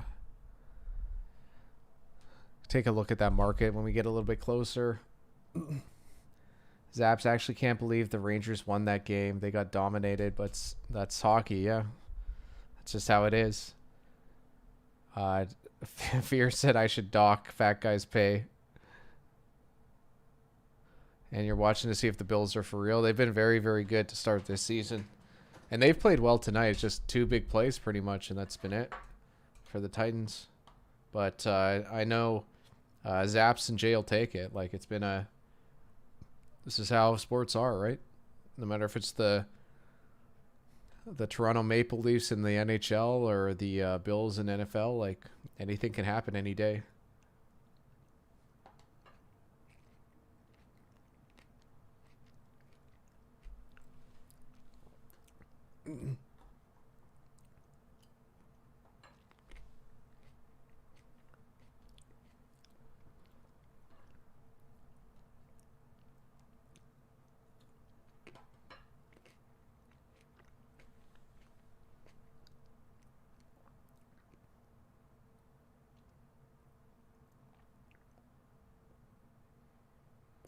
Another completion to Diggs. They stay in bounds, but it's going to be a first down on like the 28. They marked it down at the 27. Bills just cruising here. They still have all 3 timeouts and in a very good spot position-wise.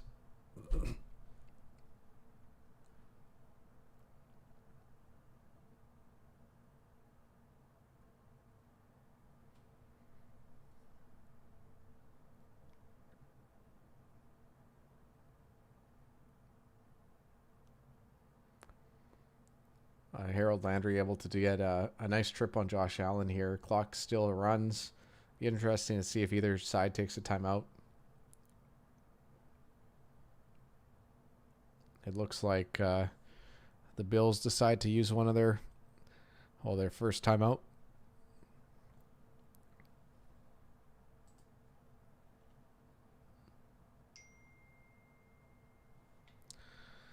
Well, I think I hear Fat Guy's music. Let me just take a second and try to figure out how I'm going to actually get him to join.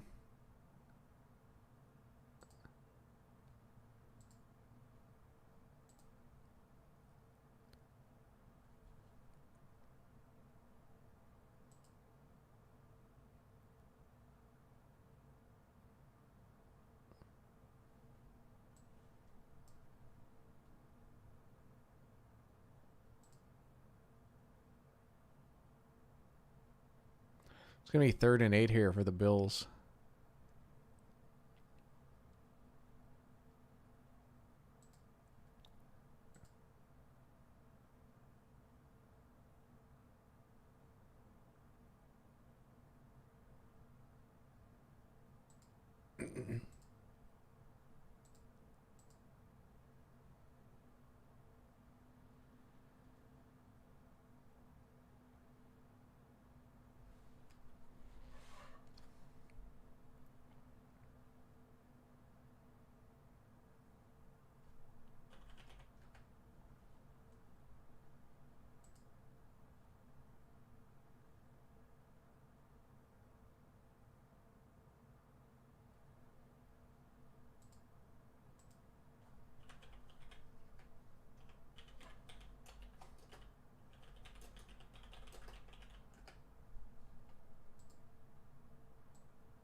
Hello?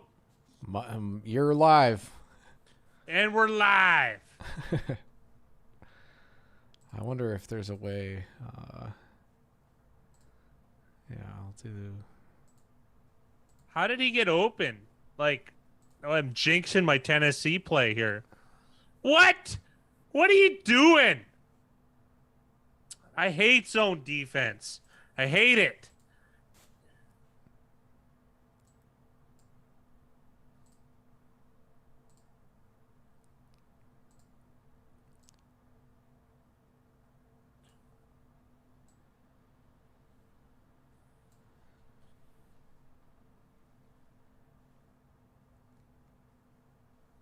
Oh, that's just so bad.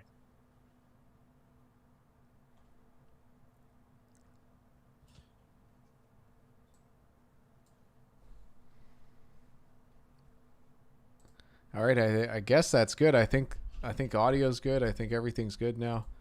They're highlighting Janoris Jenkins here on the sideline, so I don't know if it was Janoris Jenkins that gave that up. They played 3 deep safety, and Janoris Jenkins, that was his 3rd. I don't know why the announcers like trying to like say to Janoris Jenkins like he doesn't normally play there. You can't cover that 3rd of the field. There's 3 safeties. Like, why did he run with the other one? Good to see you, gentlemen. Jason Finley. Good to see you, sir. Good having you on the stream. Man, that's so lame. Way to dox the guy. Holy smokes. Yeah, what am I doing? Yeah, Fear said Cardinals looking spicy this year. I think Bucks versus Cards NFC Championship. And if Fat Guy had theme music, it would definitely be New Attitude by Patti LaBelle. Yeah. Great to see you, Untouchable Jay. Hello, Mud. I had some personal stuff, and it's all been handled. Yeah, sorry. I don't know why I did that. I've doxed myself already, so yeah. I do apologize. Oh, yeah. Yeah, I have a connection to San Jose State, so I went with it today. Hello, gentlemen.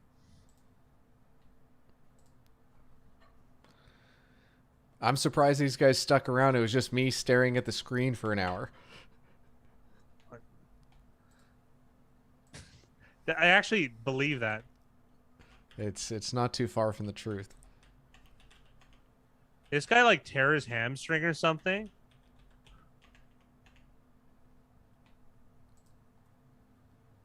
I missed the play, so I didn't see exactly what happened. Nice, right on.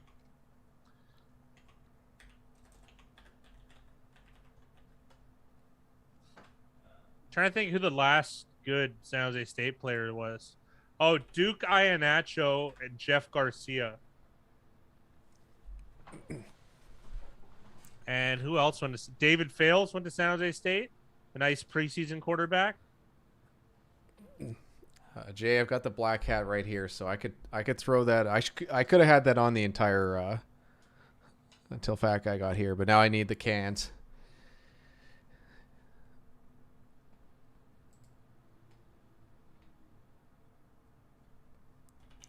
One of our friends saying, "Damn, who knew Derrick Henry would have a breakout game?" He's having a good game. I haven't watched a snap up until just now, which was horrible for me. Well, the game was all Buffalo. They managed to only get 2 field goals, and then the first play off scrimmage on the fourth possession for Tennessee. Obviously, Derrick Henry breaks a 76-yard touchdown run or touchdown whatever it was. It was pretty spectacular. There's a reason he's number 1. Hey, I'm gonna be 6-0. Hey-o. It's lonely at the top. Yeah, heavy that wears the San Jose State crown. Yeah. I'm starting to like college gear a bit more than NFL gear. Like, it's more fun. I don't know.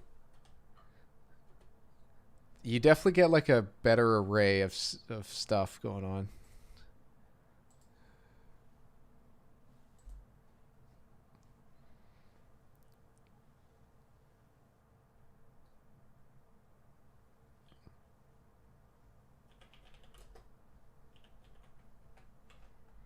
All my customers took Buffalo, so you could imagine. Well, let's go Tennessee. We've got Untouchable J jumped on a Titans live line, plus 150. And Zaps had Titans plus 6.5, I believe, at minus 110. So a lot of Tennessee backing today in the chat, which is like, we know where people are going. No one in our chat's betting the Bills. Actually, the betting market information actually said to take the Bills money line, but at minus 238, it's just not worth it. No.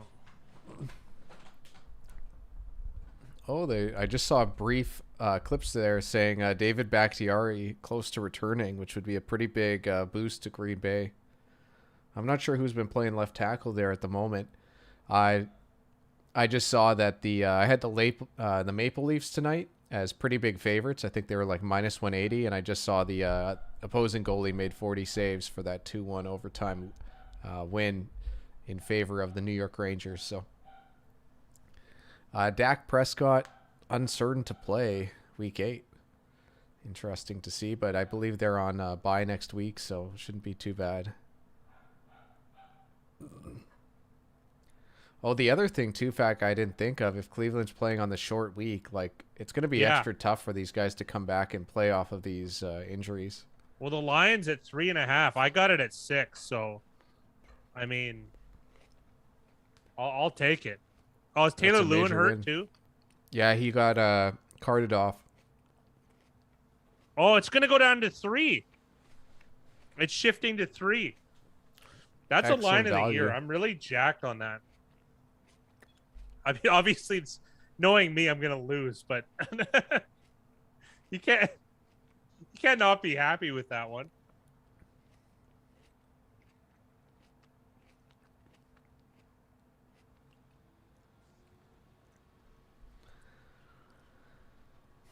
Yep. Lewin, one of the best linemen in football, really.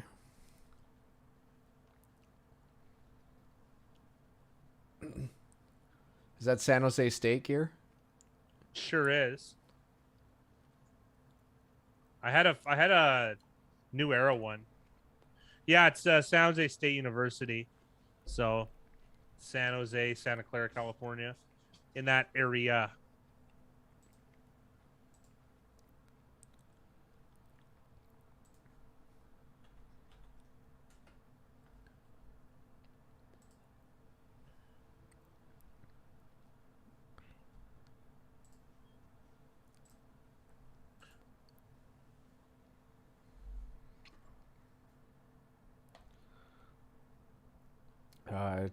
One of your favorites, Kevin Byard, managed to get an Good interception INT. off a tip Nice. ball, off a really nice pass rush from Danico Autry of all players. Oh, wow, that's a yeah. Surprise.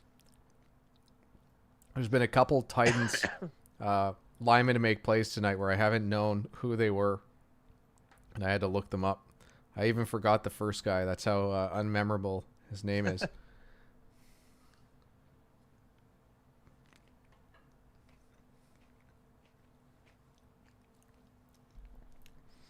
Zaps is on Bills second half. Lean that way.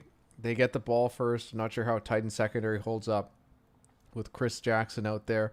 Offensive line injuries and A.J. Brown doesn't look right to boot. Time to hedge, said Zaps. It's definitely been an interesting game. Like, really, the Sharks ended up suspending, or the NHL suspended Evander Kane. Evander Kane 21 games, it said. That's it. Yeah. If he gambled on hockey, that's what he gets. And Pete Rose gets the gets the death kneel. Like, Yeah, it's well, like then again, all he got was a little slap on the wrist, apparently. well, one guy sent bad emails. Other people have done horrible domestic violence.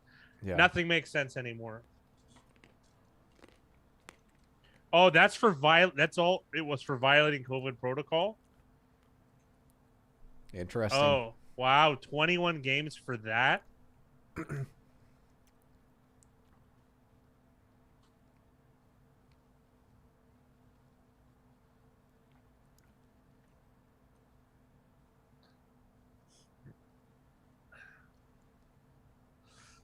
I lost money yesterday, though, everyone, just so you guys know. Well, you So, lost. yes. I know. I don't know if it was just because of this game, but I know a big one for you was the Dallas comeback. Dallas, New England. That one hurt. And I had it. Yeah, you're gonna explain anyways. I don't need to preface you with anything. Every customer bet on Dallas, and then I also doubled down and personally bet on New England. So it wasn't a good result. That overtime was real bad. Well, what was the line that you had? I had +4, +110 a bunch of times over, and then +3.5, -104 or something like that. Oh, it was bad. Yeah, the New England one really hurt because I would have came up with a small victory. I lost money on the Chargers and the Browns under. I lost money on all that. And I lost money on the football team. I won on Miami, Jacksonville. That was a really nice result because I had Jacksonville everything. Nice. I know Josh Allen had Jacksonville money line, and he got it early, so he got it at a good price. I can't remember. I didn't get between +150 and +180. I didn't get it that good. One of my friends got it at +174, so that was nice. A big result for him too. So, I didn't follow on the Denver Oakland game, so or Las Vegas game. So nice for our subscribers to pull a victory off there. So, but yeah, that one really hurt. That hurt. That's probably the biggest loss I've had all years on that game. Which I don't even regret it. I think that half point is too much. I actually do. I just saw the Jamar Chase block. That was unreal. That was very, very good. Yeah, and that's the stuff we're talking about. You need Jamar Chase is actually working out. I still would have taken Sewell, even though he's looking great.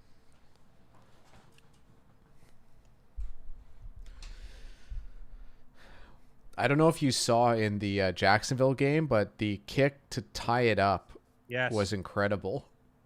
It looked like it was going to miss, and I think it was even Kevin Harlan on the call, essentially called a miss, and it curved back in and managed to just squeak in. It's the most draw I've ever seen on a field goal kick.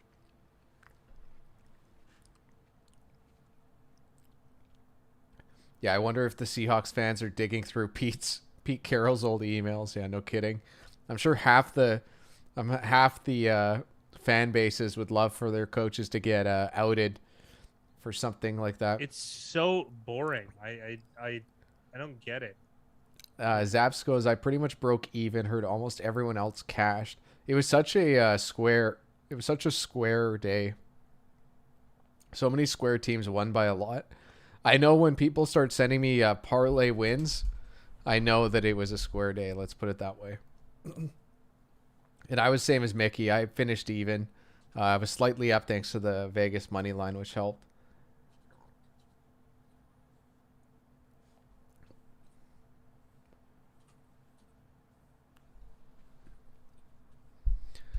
Nice start for the Calgary Flames, who are up 1-0 early.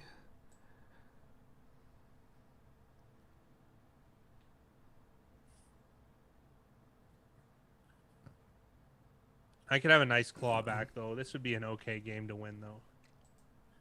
I'm not going to get all the way there, but I'd like this game. Tennessee +6.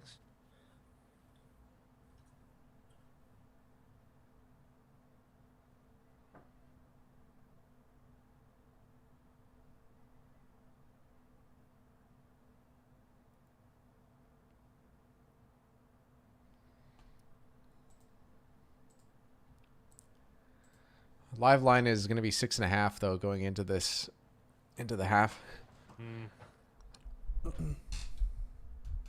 Zaps, you're on Calgary. I'm on Calgary as well. I got them at -191 on the money line, I believe. So good start.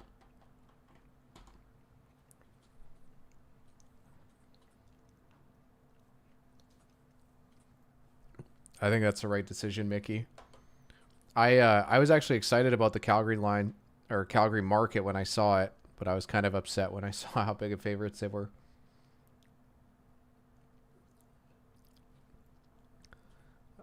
Right now Tennessee +6.5 at Pinnacle's -111, so -108's slightly better than what I can get, but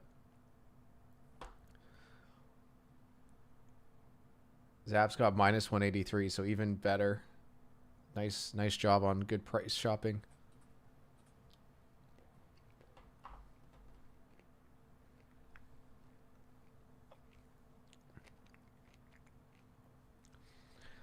I like how books can even differ by that much. How some books have Calgary at -183 and other books have them over -200. Like, that's a pretty big discrepancy. Yeah. I wonder if it's like those smaller, like it's a much smaller market that's betting on those games. I guess they're not as tight at times with the lines.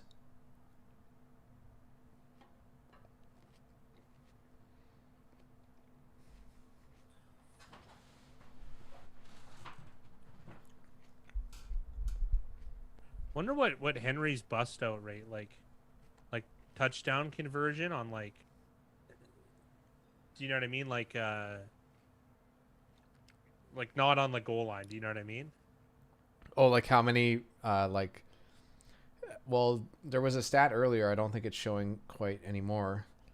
Here they are. Derrick Henry has tied Chris Johnson for most rushing touchdowns of 50-plus yards in Titans history with 11. Right on. And it's the 31st straight game where Derrick Henry has had 50-plus rushing yards. And that ties him with Chris Warren for the second longest streak since 1950. And also, Henry reached a top speed of 21.8 miles per hour on his 76-yard rushing touchdown, the fastest by a ball carrier this season and fastest of Henry's career. He shot out of a cannon. It was crazy.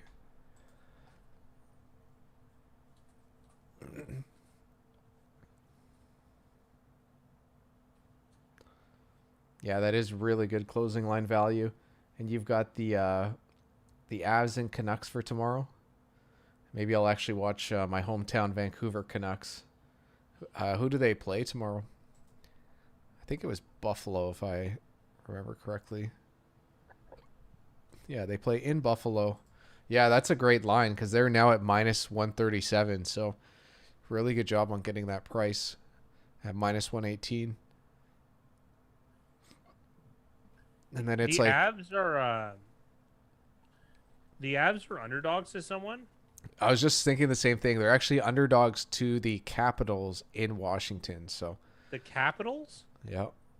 Are the Capitals a top 5 team? Probably not, but like I guess just home ice advantage Are is the still Avs considered the best team in the league still? yes. It's either them, Tampa, or Vegas, but I'm pretty sure there's even a gap between Colorado, like the Colorado Tampa, and then the next team, which Yeah, would yeah, yeah. probably be Vegas.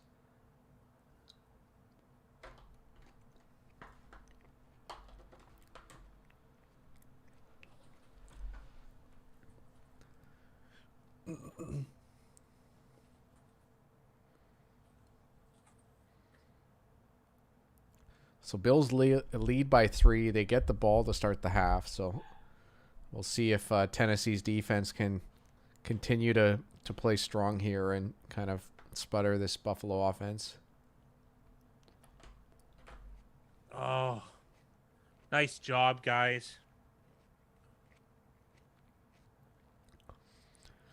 Buffalo hasn't had a lot of opportunity to attack down the field. Tennessee's actually felt like they've done a really nice job keeping it to very like short,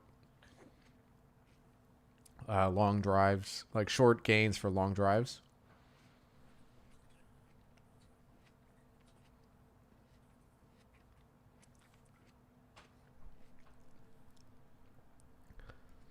It's pretty crazy how strong the Avs are. If they're losing both those guys and there's still value on them, it just shows how much depth that team has and how good they are.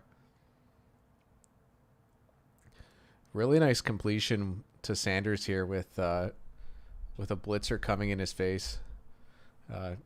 Wrong choice of words there, but I already said it.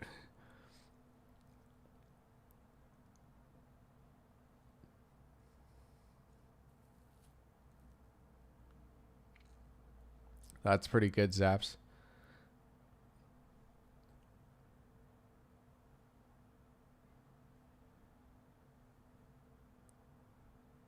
Oh man. Why'd they whistle it dead from the guy tackling him from behind?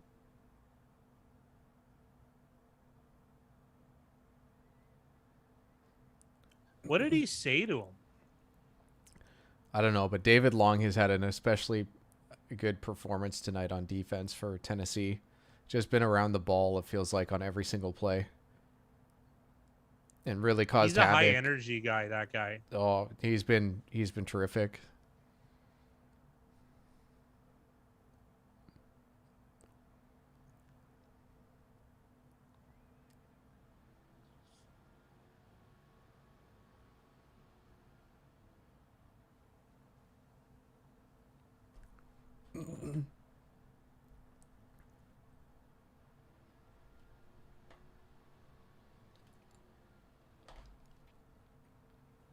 Did you just say Dawson Knox never got a catch in college? That's so crazy to me. How do you get drafted then? You must be some blocker. I have no clue. Or maybe he didn't get drafted. The other thing is measurables, right? Like if a guy comes in and just tests well, he's always going to get some sort of opportunity.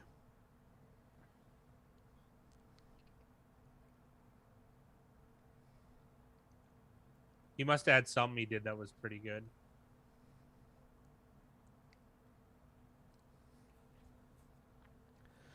Someone get that soundbite? Yeah. I want to know what he said. I think they're talking about what I said about Josh Allen having pressure in his face.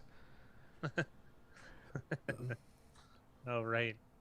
I guess technically we do have it. The draw isn't looking good here. I think Mickey said that Dawson Knox didn't have a touchdown catch in college, which makes more sense. Oh, that makes a lot more sense. Still weird though, you know what I mean? Because like, how many catches could you have? Like, I don't know. This is like one of those like tests of a good team. Can you just get off here? Do you know what I mean? It always feels like you just give it up. Can you get off the field here?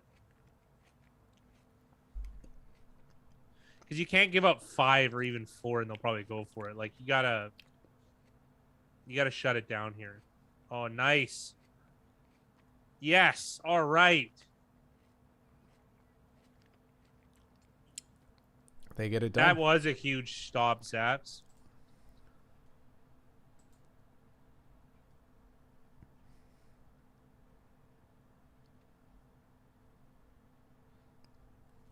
Which feed are you watching on today?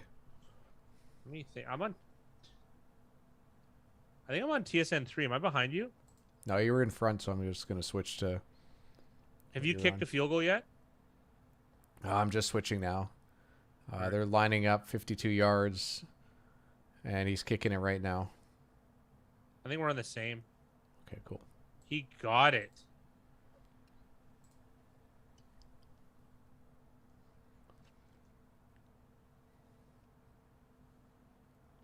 They really need a touchdown here.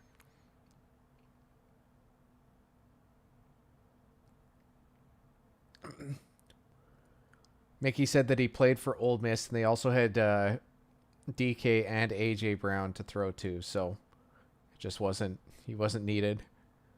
And Zaps, I agree with you completely. The Titans D has been impressive despite getting decimated by injuries. Bills win the middle 8, 10-0.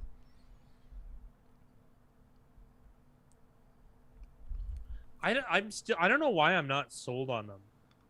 Like, the Kansas City game was supposed to be the test, but like that was just so bad on defense from Kansas City. I mean, this sold on them from an eye test point. And like, they lost to Pittsburgh, and I liked the Pittsburgh money line week 1. I wasn't courageous enough to take it, but I had Pittsburgh on this against the spread. Like, I don't know, like there's something about him that I don't like with the Bills, and it's nothing to do with the quarterback. I think he's unbelievable. I think he's probably the second best player in the league, right? But it's I'm not a fan of the team. I don't know why.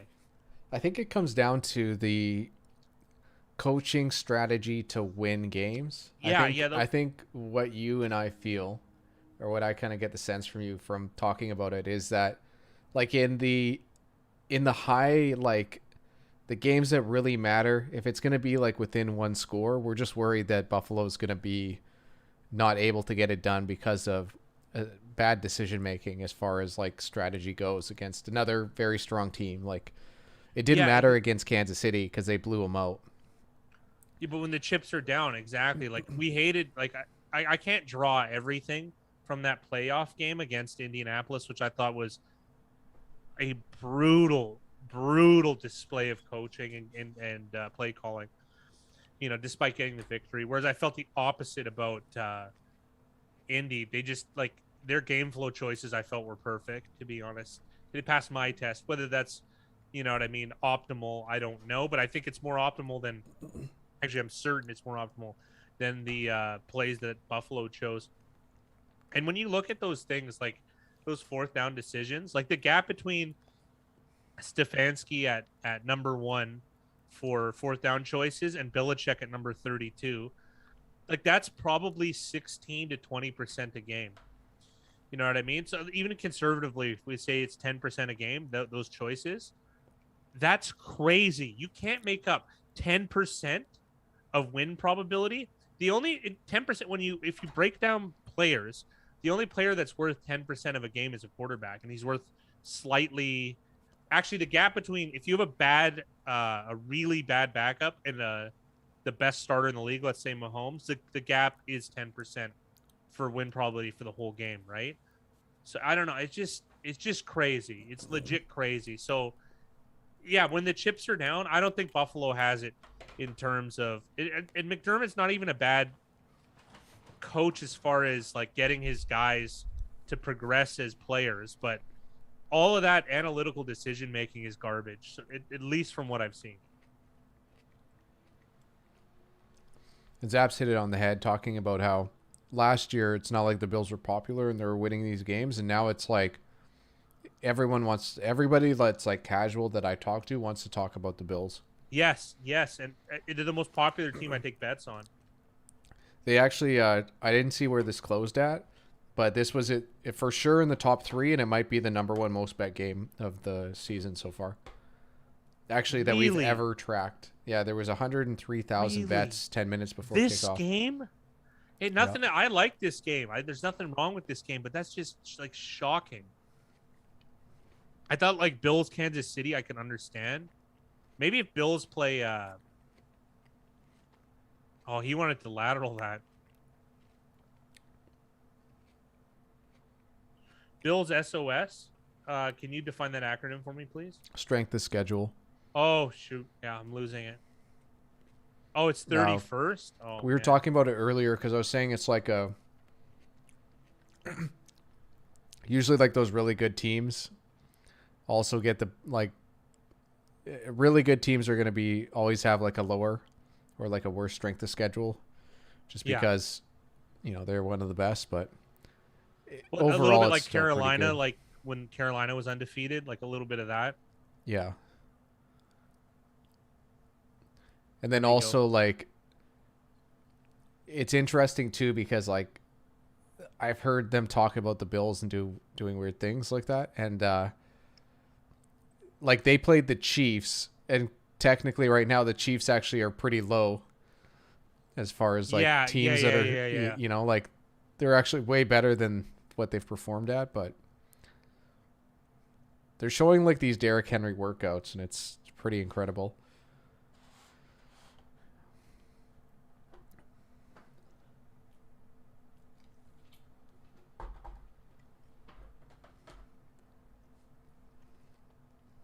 Really care for this announcer.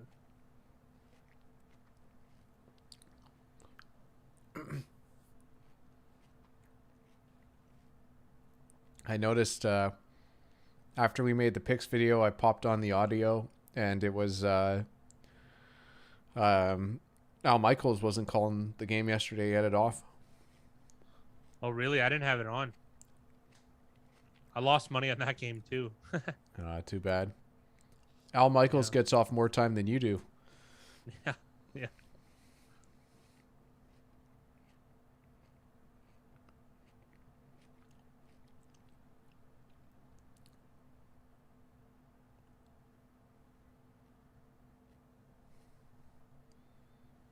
And this is, what's so funny? Like that run is like just gap reading. Like you could make that with any running back. You know what I mean? Like he just happens to be the best. There must be something to that though. Do you know what I mean? Like making that read, seeing that path.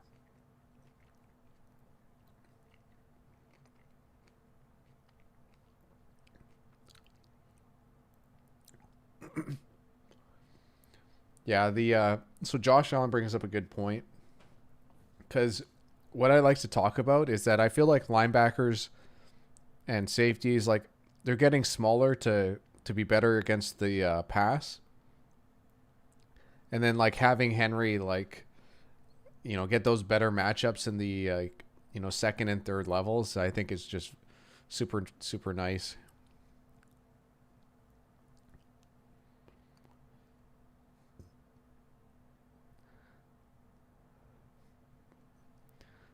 Wow, that was weird. I didn't see that. Well, Buffalo had or Tennessee had motion like just as part of the Yeah. play, and the Bills player jumped when they were making their adjustments. Yeah.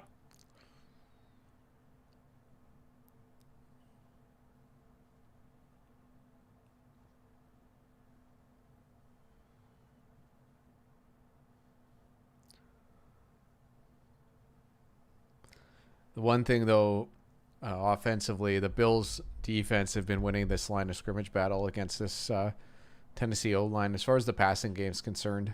Yeah, it looks like it. But there's been a lot of pressure, especially up the middle today against Tannehill. That was a nice. Who is that? That was a nice breach. Wow. I'm not sure who that was. Phillips? No. Yeah. It looks like Phillips, 99. Dude, 97 got there instantly.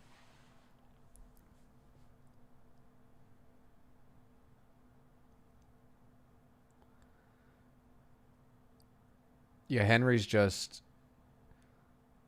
built like a linebacker to start with, so For a lot of safeties and corners, it's just not a good time. Yeah, and they just on that touchdown run, they just highlighted that that was the fastest any running back had run yet. Oh, this year. the angle that Hyde took was just terrible. And Henry looked incredibly fast because of the angle that he took. Yeah, but he was clocked at 21.8 miles an hour. Oh, it's super crazy. That's just nuts. You know who ran that fast? Oh, what's his name ran faster than that?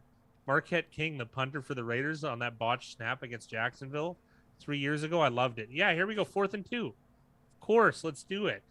The Titans have been one of the more aggressive teams, I feel like, to go for it. It's the way to do it. There's a San Jose State alum, David Quisenberry, cancer survivor.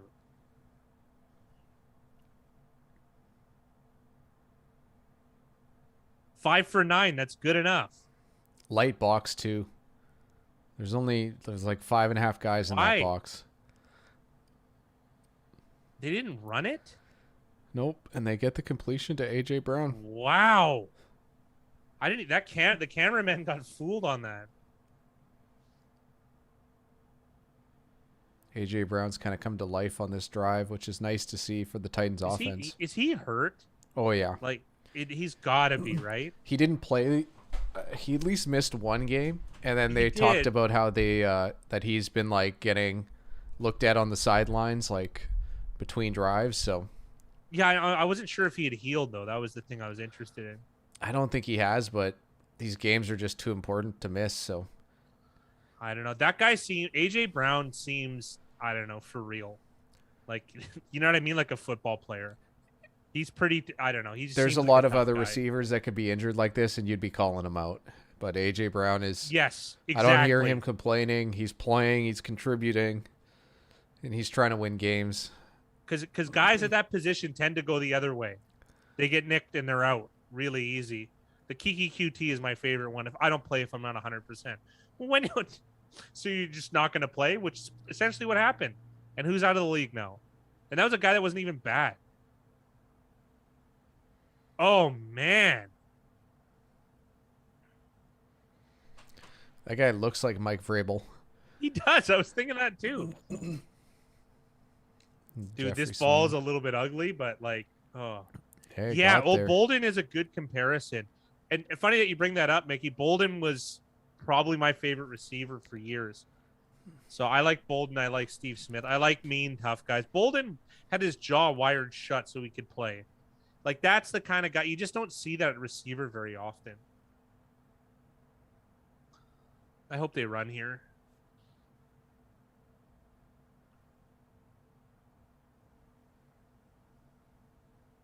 They could have. They could have ran that one easy. It would have been Henry versus a linebacker on the edge. It was just an ugly play design, let's be honest. Like, that just looked terrible. But I don't understand, like, when you think of this in terms of a 4-down set, like, even if you get 1 yard from Henry, that's like your conversion chances just go up dramatically. You know what I mean? Like, that play is just such a negative, right? I don't get it. I just don't. I don't understand. And you're 4 yards out. You know, and this is a lot. Now this box is a lot more stacked too. And he still gets in anyways. It doesn't matter. Like, you see what I mean? Like, it's just why. Okay, even if they know, every team knows what you're doing. If you have 4 chances with Henry from 3 or 4 yards out, I don't understand throwing a fade, right? Like, that's just incredible. I know we advocate for running the ball in these situations, but I don't know how many times you have to be proven right. You know what I mean? Not that everyone's listening to us, but like this one, he got beat. The O-line got beat. Like, another play I didn't tell you about earlier, Henry managed to stiff arm Mario Addison. He's a D lineman. Yeah, but like Addison made an unreal play, but like he still stiff armed him down to the ground, which was, you don't push a man that big to the ground with one arm. Like, no. You know what I mean? Like, it just, dude, that's so good. That's tough running.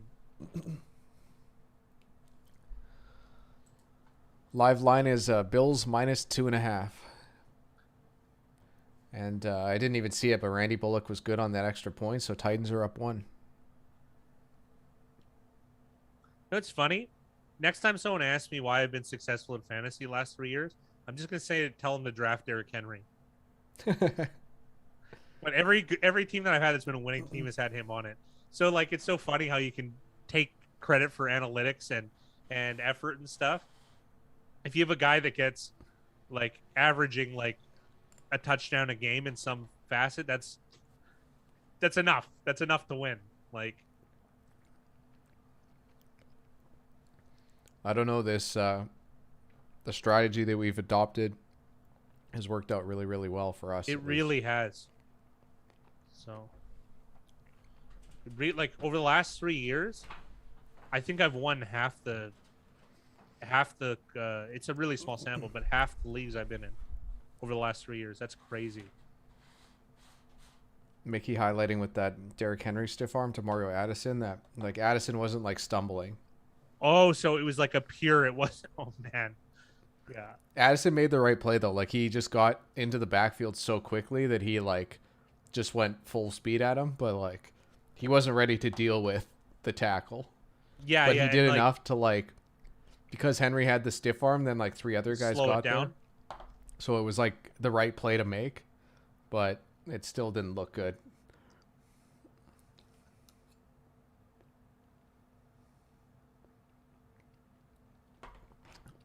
I like that idea, Zaps.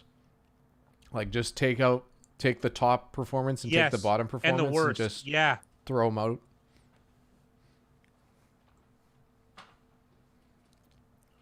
Well, unless it's kind you're of like the the Jets. Packers. Unless you're the Jets, then you got to keep the best enough. performance. Yeah. But I mean, the Packers are a good one. You take like, remember the stupid rumors about the what, like Rodgers throwing games? Yeah. He doesn't want to be there. He's losing on purpose. Yeah. Yeah. Have they even lost a game since? Like, I don't know.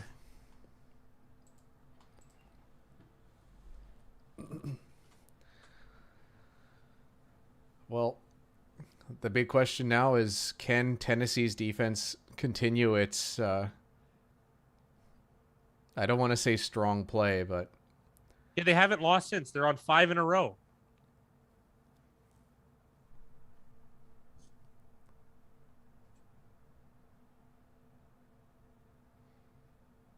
Yeah, we can see through, we can, Zaps, I like to think that most people in this little community we have can separate the signal from the noise to a degree, but that was like an obvious one. I thought, like, I don't know.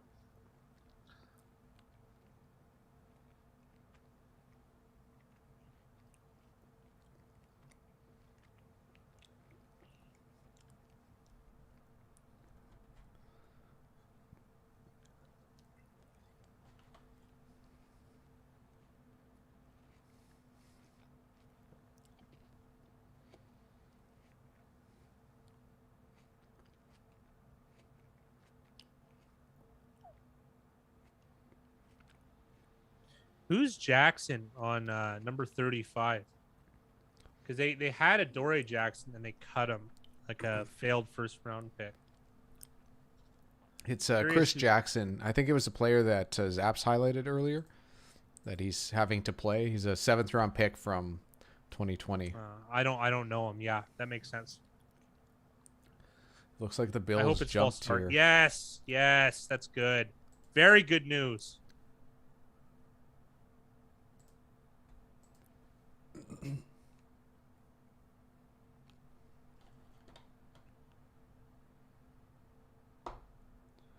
I hated all the Rodgers offseason talk. I hated it tried too. to ignore it and not pay attention at all. There was some smoke to the Denver thing though, because the Vegas odds cut in half, like overnight. So there was some smoke there, but that was it. Why? Look at zone. There's 3 guys around there, and they're no one near the ball carrier, or the ball receiver. That's annoying. I hate zone so much. The Bills really do have like a nice complementary receiving group between Beasley, Do you Diggs, see the and three Sanders. guys though? I I'm sorry. I It's hate just crazy. you and I both hate zone. Like that's just how it is. And that doesn't mean that like if someone was man on Beasley that they would have got him, but like you just have a better like I would have been happy with. Do you know what I mean? A guy got beat like that just seems like way less of a layup than a guy finding space. Do you know what I mean? Mm-hmm. Like there, a guy got beat, but Did they? Oh, they called that complete. Okay. no way. They are going after that 35. Here to Zap's credit. You are right though. The Bills like this receiving trio is a little bit underrated. I'm not the biggest Diggs fan, but like as far as bang for your buck, Sanders and Beasley aren't bad, don't you think? Like Yeah. as Well, far as cheap veterans go. and the other thing too is like Diggs has been very, very productive. Like Yes, you can't yes, take that away from him. undeniable, I don't undeniably know what true. his contract is or how terrible it is, but It's like production 18 million. wise, yeah, it's still better than whatever Beckham's doing for whatever Yeah, he's getting yeah, paid. that's true. Yeah, it is true. It's true. Zab said Chris Jackson with the play of his life back there. On the, Oh, he's hurt.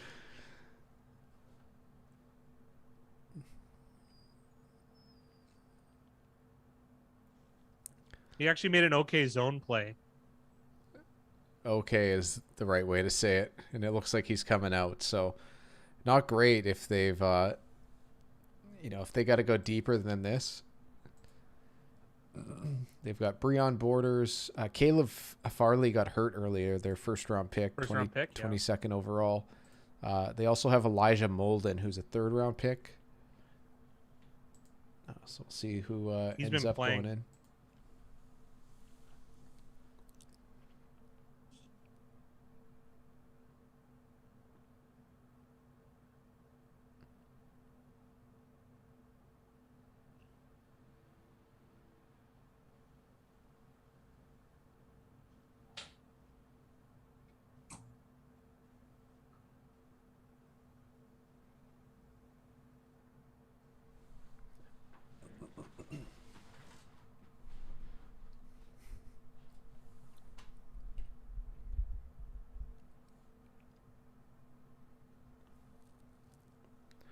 Yeah, it goes back to what Fat Guy, I like how he brings up, like an injury doesn't mean much in the NFL for most positions, but cluster injuries can be just so detrimental to your team. Well, because like every team is kind of built, aside from quarterback, to take one injury at every position. Do you know? Like they are. It's just their rosters are deep. You have 53 players, 45 active, but 2 and 3 injuries. There's no team that's ready for that. None. Yeah, there's just not enough depth over. Like there's just not enough skill and not enough players to fill in all those spots. So, like, who are they going to play at corner? Kevin Byard and bring a safety in? Like, well, if it got bad enough, they just have to play zone. Like that's what you got to do, right? Like if you only have 2 healthy corners, then like you're just hooped. Like, did they bring Janoris Jenkins in as a safety on this team, or? Like I don't know. He's playing corner. He's been playing corner tonight. I don't know if that was the original plan. Probably. I only saw the one play. Yeah, so Jackson, he definitely had to come out, like with the medical staff looking at him.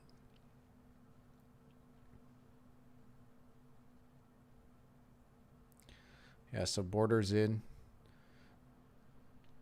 They're highlighting him up at the top here between Diggs and Beasley.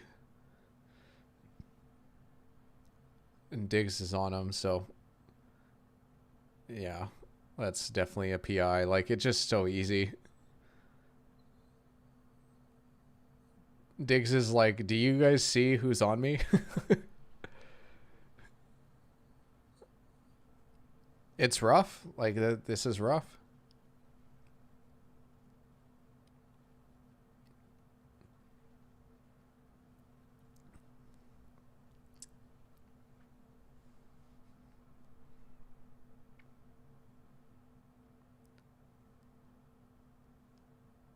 Who's that guy?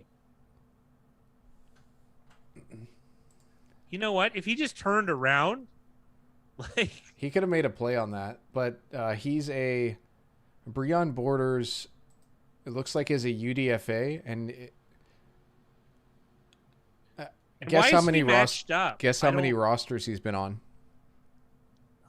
4? 8. Yeah, that's enough. Oh, and he just got completely juked by. And they're short. With the best rapper out of these 22, Yeah. probably. Is that So fair to say? Breon Borders was a UDFA in 2017, signed by Oakland. Then he played on Buffalo, then Houston, then Jacksonville, then Washington, then Pittsburgh, Miami, and he's been with Tennessee since. They stopped him. Why'd the Bills go quickly? I think they had a touchdown there. But I have a question though. Why don't you just play if he's playing man? Why don't you have him on someone? I don't know, less dangerous. Is there a like? Why is that a novel concept? Well, I wonder, like, if certain players can only play on certain sides of the field. Like, I don't know. He's switched over. He's now on Beasley, so maybe they realized, okay, yeah, you can't keep up. But shouldn't you know? I don't know. Like, how hard is that? I agree, 1,000%. Like, I don't know. It's just I don't know what crazy. they're doing. I don't know why I have to put you on the side of defending them, like, but I have to. I have to ask questions. Either that or it's in the ether. Oh my! Really goodness. nice catch by Sweeney. That was it. He sold that so nice. It looks like the Bills are going to go for 2. They're down, or they're up 5 with 15 and a half minutes left. That's a fun name, Tommy Sweeney.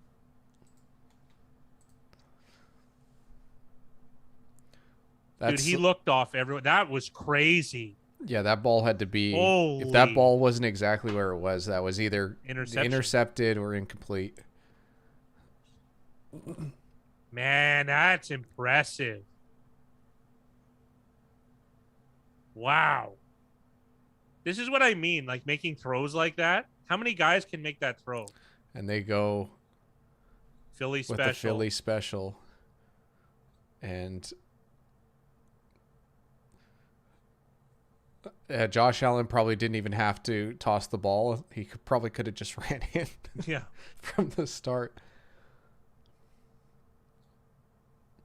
There's been quite a few shots today of them closing in on Vrabel, who just looks absolutely dazed and confused. Knox had the Mac Jones release there, throwing darts. We were comparing Mac Jones and Chad Pennington earlier. I think he can go deeper than Chad Pennington. I don't think that's fair to Chad Pennington. You guys want to talk about a covering player? There he is. That guy covered games.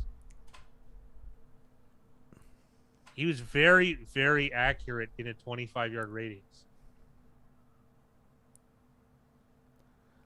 Well, you're pretty much mimicking what Mickey said, that anything over 30 yards was forget about it, but he was pretty damn good. So yeah, you guys have very great. similar scouting reports on C. Penny. Well, the issue was, though, is obviously since he has no bomb, but think about how good you have to be to make it in the NFL when you're not a deep ball threat whatsoever. Oh, it's you know what I mean? Super impressive. You have to be unbelievable, because don't forget too, he played on teams that had good running games, right? Like his both the Jets and the Dolphins, when he played on them, they had decent run games. I get you'd have to, though.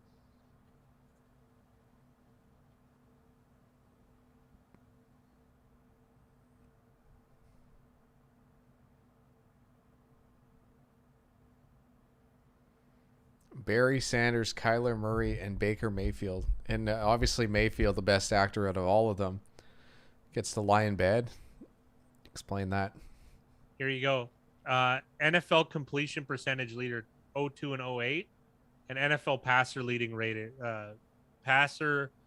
rating leader 2002 Chad Pennington. There you go. Pretty impressive. That could have been so much better.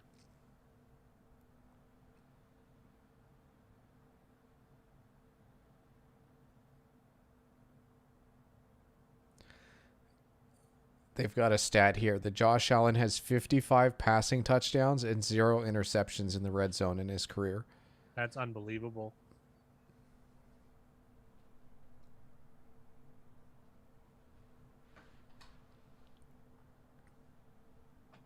Thank you. Did you heat it up? Oh, okay.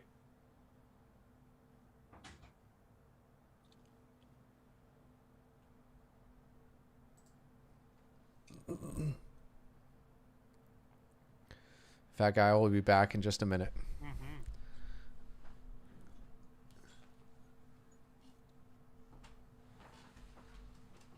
Now Mercedes has an electric car. All right.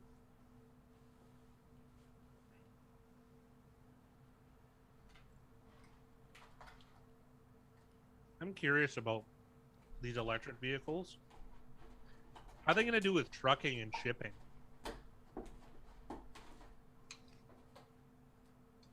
Like, even if you can build the truck, what do they have, like 4 batteries or something?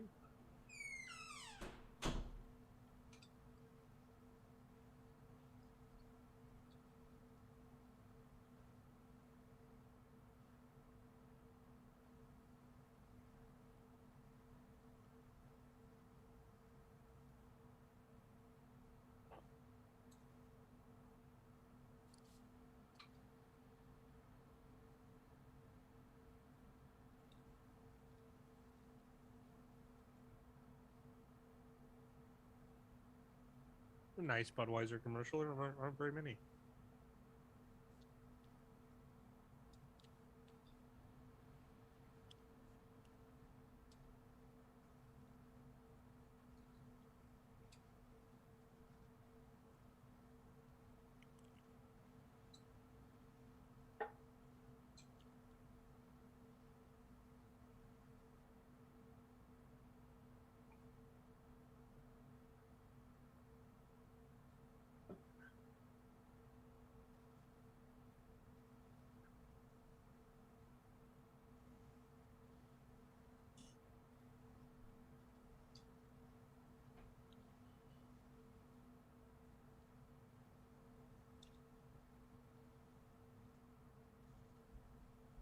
A Blues player got ejected for headbutting.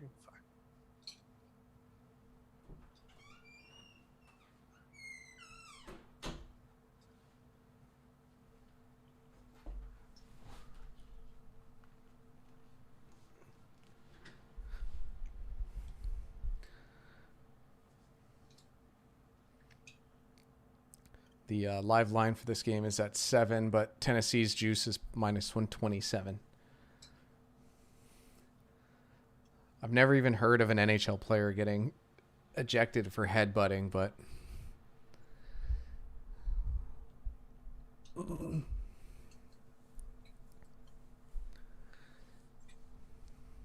think if they had the same type of rules in the 90s, there'd be a lot more. yeah.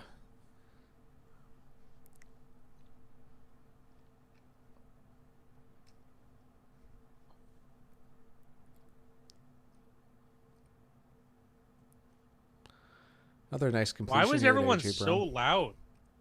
I don't understand. I can hear the crowd chanting. You're at home. I wonder how many Bills fans there are. How many can there be? Nice play.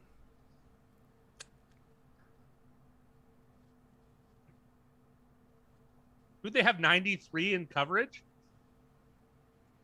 No, I didn't see. I saw Yeah. at least, I forget, the Shaq Lawson was there for sure. They had 93 in coverage there. I mean, that's the zone you want to run through, isn't it? Yeah.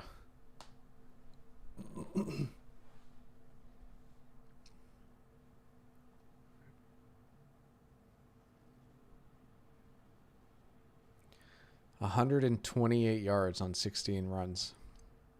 It's so deceptive because the variance is so high. Yeah. Because you'd much rather 8 yards a pop. You know what I mean? You can't lose if you're like really just getting 8 a pop. Nice tackle by Levi Wallace, because If AJ Brown's completely healthy, that could have been a touchdown. That's 6. Yeah, 100%. I was thinking that as well.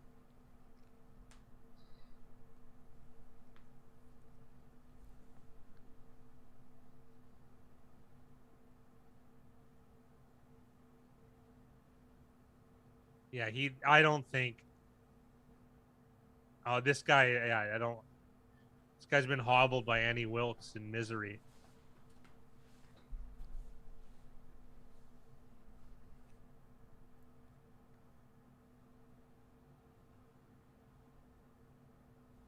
Oh man, those defenders, they did the mime dance. And he just shot right, he shot the gap. I love it. I love running like that.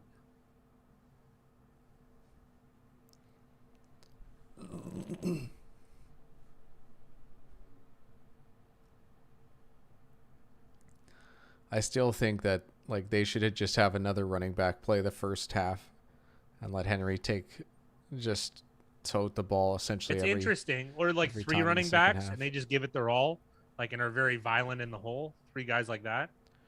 I was just thinking, like, if they brought in, like, obviously you're not going to get anyone else like Derrick Henry, but if they just brought in like a second guy who could run between the tackles, like, this team could run the ball 50 times a game and then, you know, cut down to like 20 pass attempts on play action type plays. But, you know, this is the closest we get to see to that style of play. Or get him to play short yardage. Yeah, I just don't get, like, it's amazing that Henry is still like able to play pretty much every snap and do what he's done. Like, it's just so unprecedented for. Well, look at his use in college too. That's what I mean. Like, the guy's. But that's why he was insane. A 3rd round pick. He played essentially a couple years in the NFL in addition to a college career, with how many miles were put on him, right? Yeah. Nice. Calgary went up 1, so they're back in the driver's seat in that game. That's nice to know. Thanks for passing that along, Zaps. 3rd down here for Tennessee.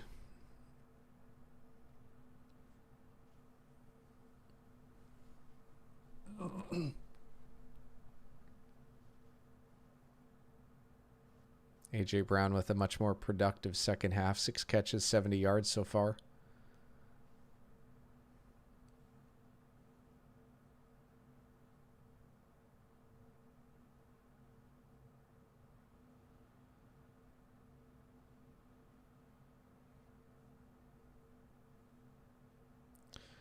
I will give the Bills defense credit. They swarm the ball and they tackle hard. Like, at least from what I've seen, eye test and anecdotally. I like the linebacker combo of Matt Milano and Shaq Lawson. I just think they played so well this year. Tremaine Edmonds? Or Tremaine Edmonds, sorry, not Shaq Lawson. I don't know why I keep saying Shaq Lawson. That's a nice play.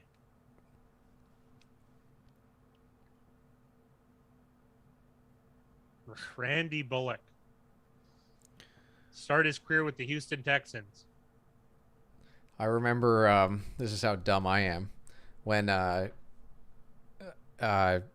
before we started like really doing this channel, we were doing a fantasy draft with some of our friends, and one of our mutual friends drafted Randy Bullock, and I praised how good of a pick it was in his rookie season and how he was going to be the next big thing. Holy crap, was I wrong. Well, no, you just thought it was a good pick because he was on the best team at the time. Yeah. Which what we thought was arguably the best team in the league. Only won 1 game that year, so I mean, it happens. Yeah. Jay said he likes the field goal. It's good for covering purposes. Live line is now at 4.5, still favoring Tennessee at -115. So, Jay, you don't subscribe, man, to my, you know.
I agree, Zaps. I completely agree.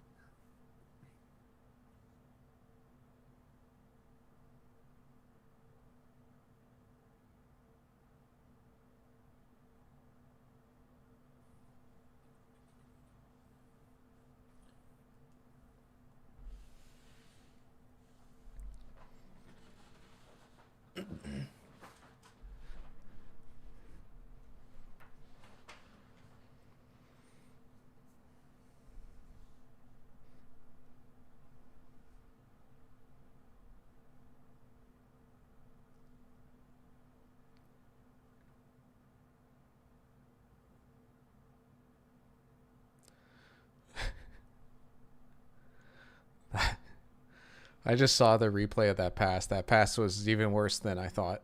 Yeah. But it doesn't matter because it worked. It worked. Yeah. Yeah. Results are everything.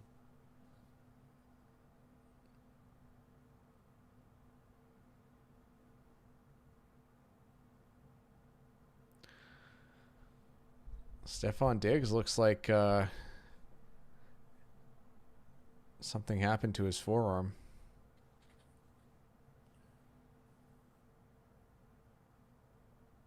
Hopefully just a stinger. Smart play by Josh Allen to bat that down.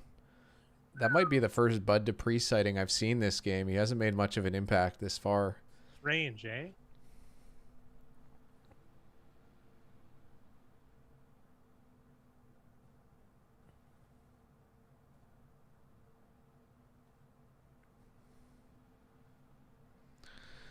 Jay calling a shot here. He smells a turnover.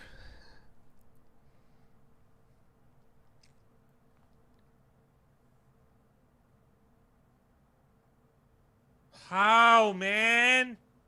Ah.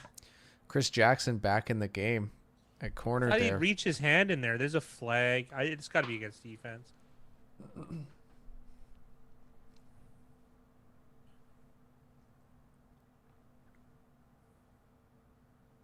Why is he on Stefan Diggs?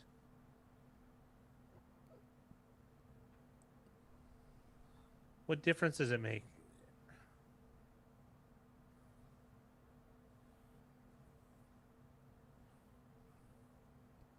A lot of contact both ways there. Yep. You could say that was offense. Oh, man.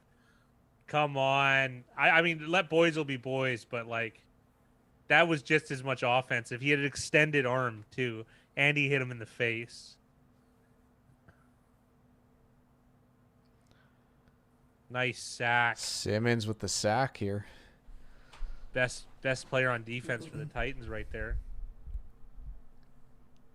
I'm fine with them letting that reception stand, but don't say that's PI when the other guy does.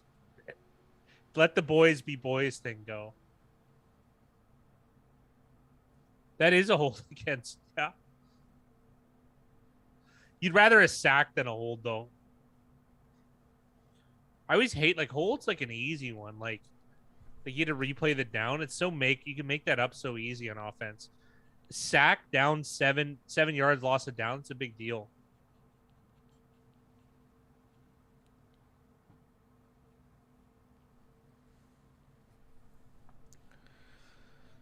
Cruikshank.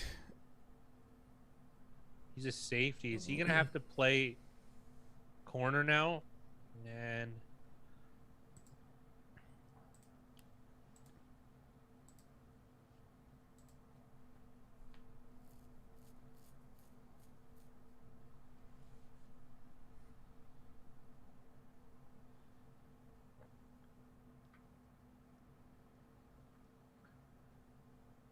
this is tough, man, for Tennessee. Yeah, they have to get. It's like every team, though, Zaps. Like, when do we don't say that we don't need pressure? You're right. It's just like, I don't know. This is so tough. Cruikshank's manned up on tight end. Oh, he's too much time. Oh.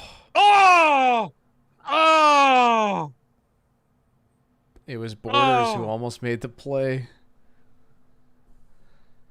Interesting Allen made that choice, though, eh? Who's that, Sanders?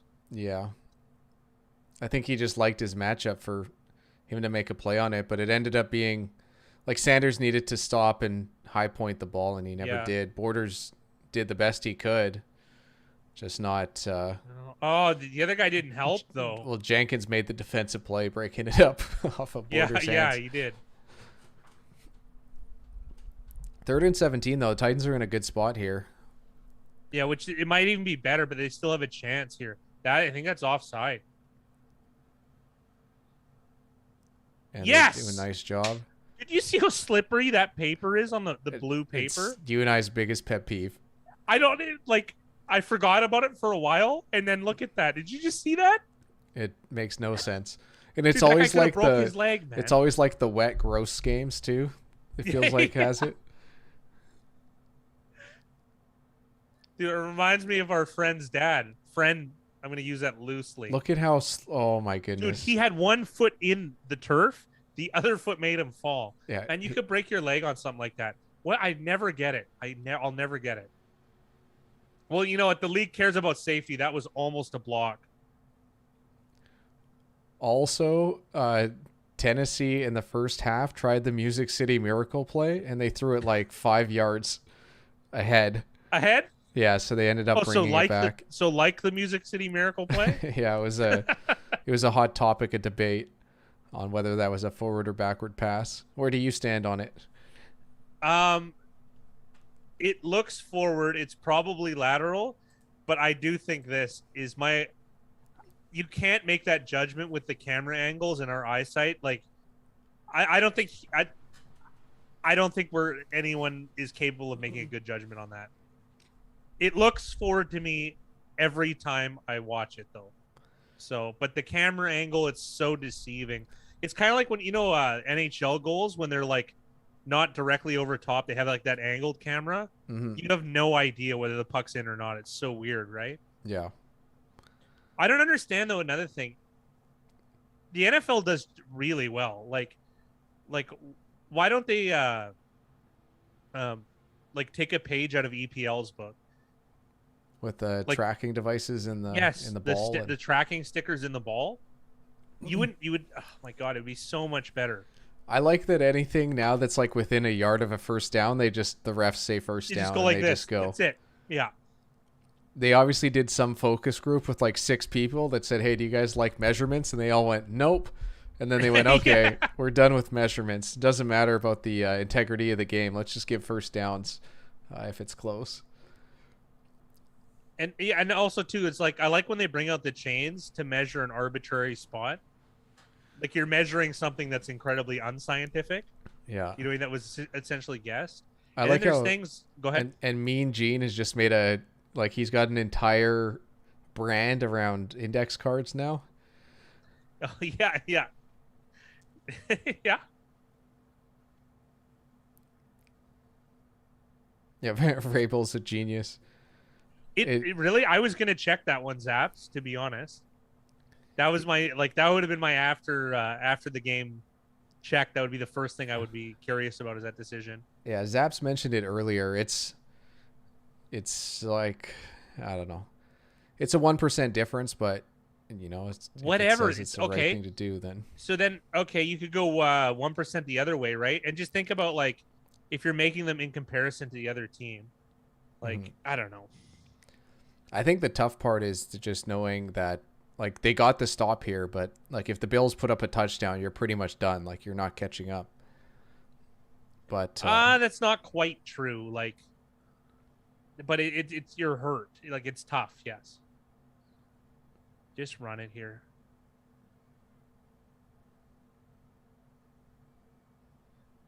I'm surprised there wasn't a procedure penalty there. Aren't you? They had AJ Brown line up in 3 separate spots on the same play for some reason. Well, he probably made a mistake. Yeah, that's a good point, Zaps. If Tennessee, the other thing too though is Tennessee can sign guys off the street to come in and play that have more experience. Yeah, they'll but be on able a to short do that. week, it'll be tougher. But also too, how adept is Kansas City going to be at stopping this run? I don't know. I don't see it.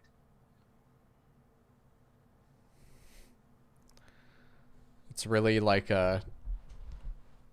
like just the ultimately terrible matchup on both sides for defense. Oh yeah, absolutely. That was a false start by 71, like big time. Oh man.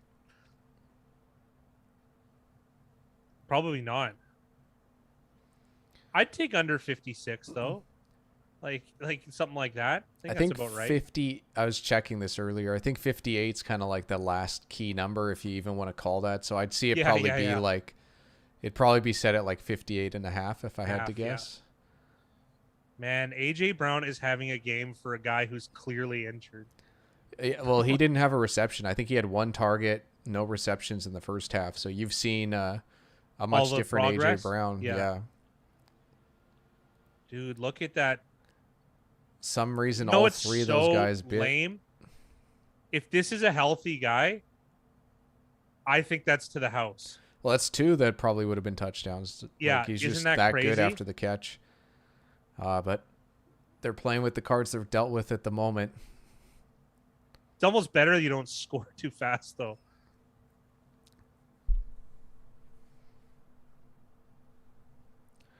It does feel like they're really selling out on trying to stop Henry here. Which is fine. You're gonna get these spots like that. Like AJ Brown was wide open, but like if he's that hurt, like is Julio like? Because I know Julio's injured as well. Like, is he just taking it gingerly? Like, I don't know. Oh, Julio made a highlight reel catch in the first half. Yeah. There was a PI, and the ball bounced off the defender's helmet, and Julio, it like bounced like 5 yards, like high in the air and away towards the sidelines, and Julio ran over, managed to keep both feet in bounds and caught it. And they originally called it incomplete, and then they threw the flag, and then after deliberating on the flag, they came out and said it was a complete catch. Wow. And they reverse decision, which is hard these days. Yeah, like there was a flag on the play anyways, but for them to call it incomplete and then deliberate about the flag and then come out a minute later and say that it was complete was like, what the hell is going on right now? Like, I've never seen refs take a full minute to decide on whether a play was complete or incomplete. There's been a few this weekend, to be real. 3rd and 6 here for the Titans.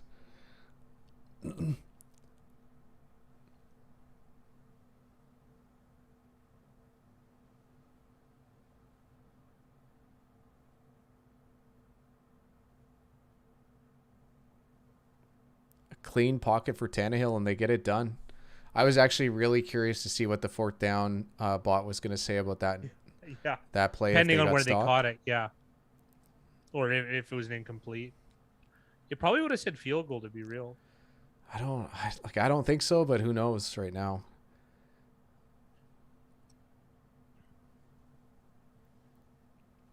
This is an injured team, eh? Like, you just Tennessee's tough. Like, Tennessee, like, I felt this way under Vrabel. Like, it's just a team that's tough. A bit like Pittsburgh. Get in there. Get in there. Yes. I was hoping he's going to splice that hole. That was a nice play call.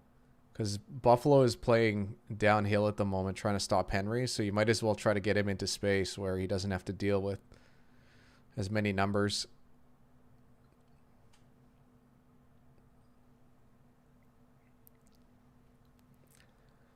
I just don't think that the even if the Titans score, I don't know that they can take enough time off the clock here to really make a difference as far as winning this game goes.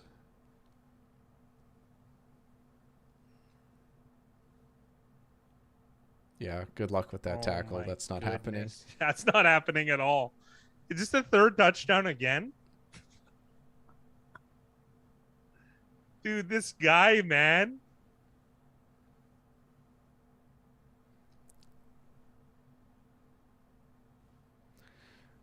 Great play by Henry to not get the first. I'm drunk typing. There we go. Well, right now, Untouchable's live money line play of plus 150 is on the right side of this game. Currently, Tennessee minus 115 to win outright. Bigger. I just looked at fantasy for whatever reason. Mhm. Your 3 running backs put up 70 points in standard scoring. Yeah, it's been a. I was very, very fortunate that those guys played that Holy. well. Somehow you have more points than me, despite me being 6-0 now. Wow. A lot of it has to do with That how one. well Yeah. Mike Williams and Debo Samuels played, just because of where I drafted them. Yeah. Because they were first and third, I believe, in receiver scoring. At least at one point. But also, I've had tremendous luck. Like I even picked up Tyson Williams week 1 off the waiver wire, and he was my worst running back. Not that he was great or anything, but when you have 8 running backs and Tyson Williams is your worst, Yeah. it's been For like that period too. Melvin Gordon, I think, is like my 5th or 6th running back. I haven't even played him this year. Was he doing well or? He's like respectable. I think he's like 20th or whatever. Like That's it's good enough. It's Yeah. pretty good for a guy that's essentially like a luxury depth player. Yeah. Yeah. Absolutely. This cover's looking nice. Yeah. Untouchable said it's too soon. He doesn't want to talk fantasy. Zap said tighten up. The cover's looking really good. That plus 6.5. The live OU for this game is 73.5. To give you perspective, fat guy, the score earlier, like in the second quarter, was 6-0 Buffalo, and the live OU was 43.5. So now it's up to 73.5. What a middle. Yeah, no kidding.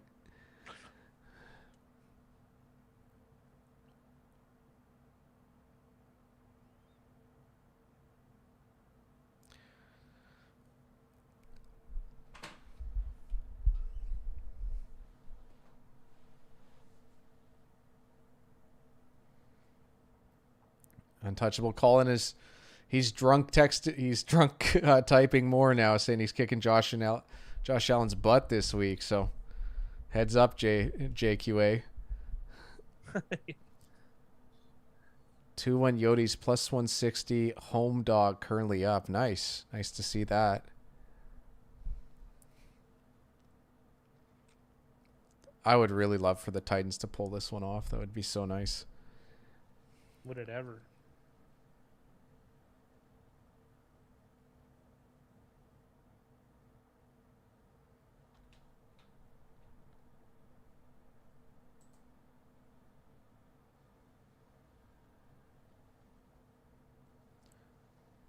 Well, we're going to see what this flag is. But I looked away.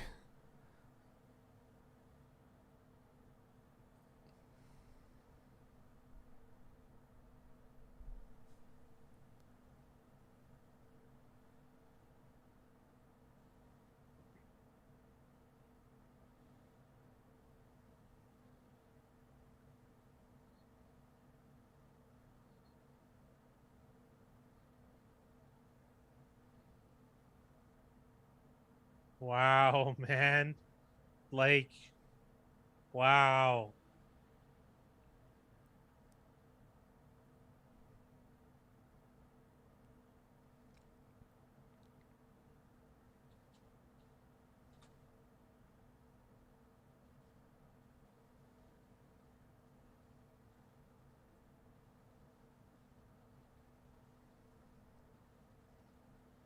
I'm trying to see. I didn't even see where it was. I had a tough time finding Andre Smith on the field.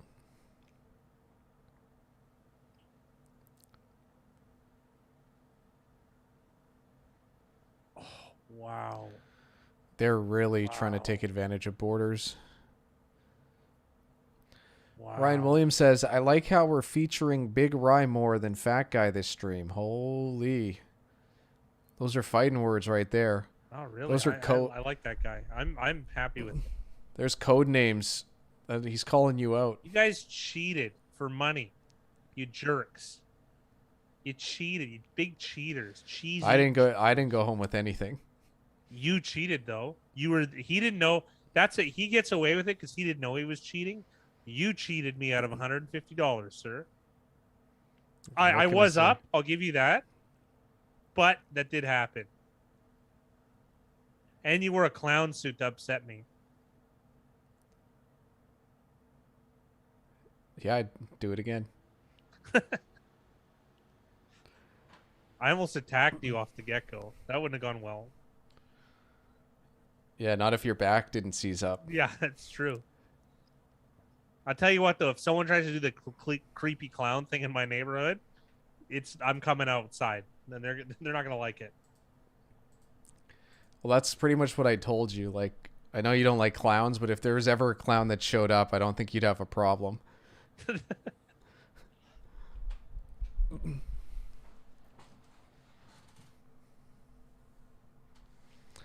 So we've hit the 2-minute warning. Both teams still have all 3 timeouts. And Buffalo is at the Tennessee 39. So they're kind of on the cusp of field goal range at the moment to at least possibly tie this game up. But we'll see if Tennessee's defense can maybe make a play.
Dude, this Jay Onright looks like the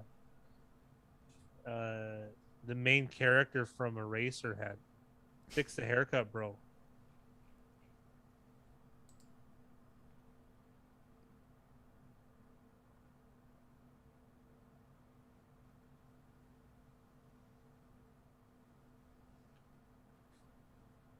That's a good sense of smell, Jay. My mid-20s definitely wouldn't be able to do it.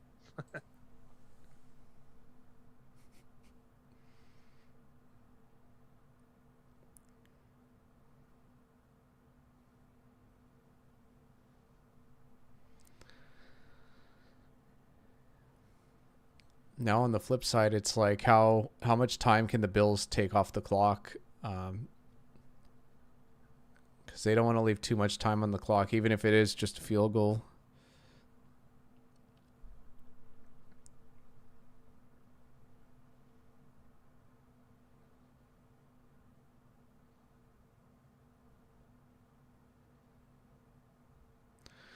Byard's trying to pry that ball loose, but unable to.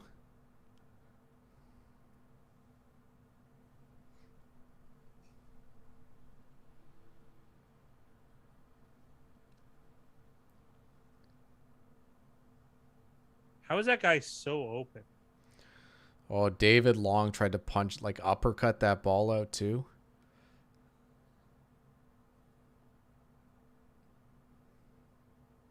Interesting formation here from Buffalo. They decided to use Gabriel Davis as a fullback-like blocker on that play, which is interesting.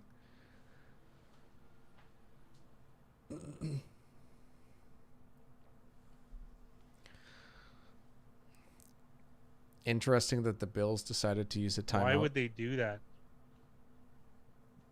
I guess they're just giving themselves as much time as they can to. That makes sense. I don't know. I don't know what to tell you.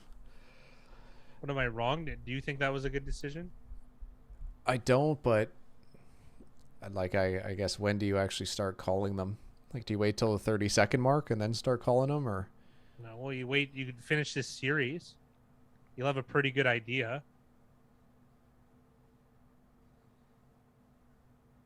Like if you score here, they have 3 timeouts. Like they pretty much have 2.5 minutes.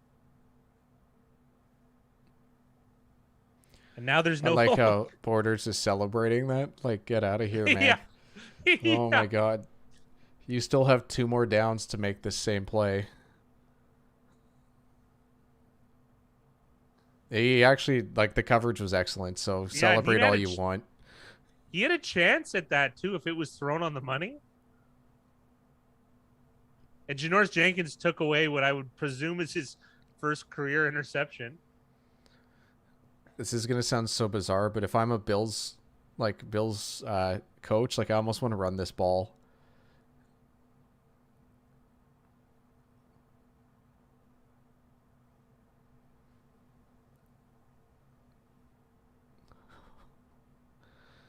No way. What a rowdy play. They gave the first down. The clock's just running, by the way. They gave him a first down on that. That was crazy, by the way.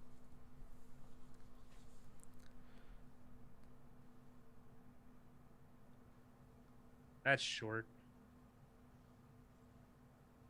Yeah, he's half a yard short. So the Bills, like, depending on where this spot actually ends up, they've got a decision to make here.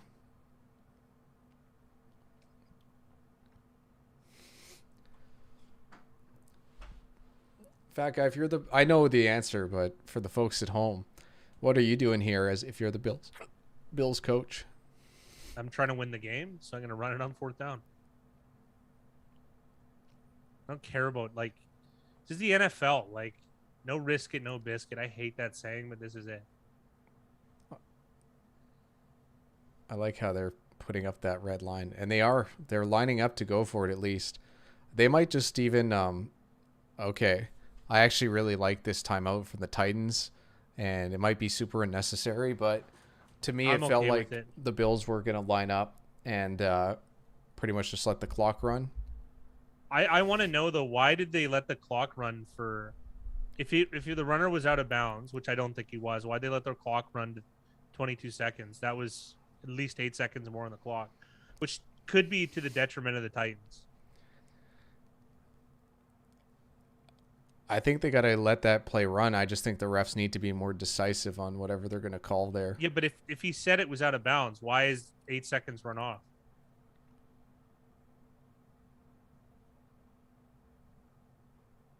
I don't think they actually said it was out of bounds. Yeah, the guy did. He did not get this. Get it. They didn't get it. He slipped.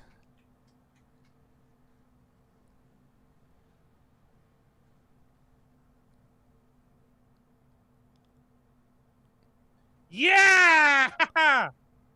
Holy. And the Titans win.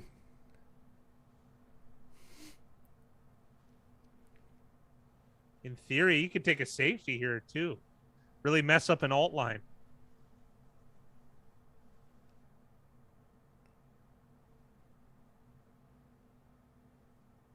Look at Simmons, man. Holy, dude. He carried a guy into him.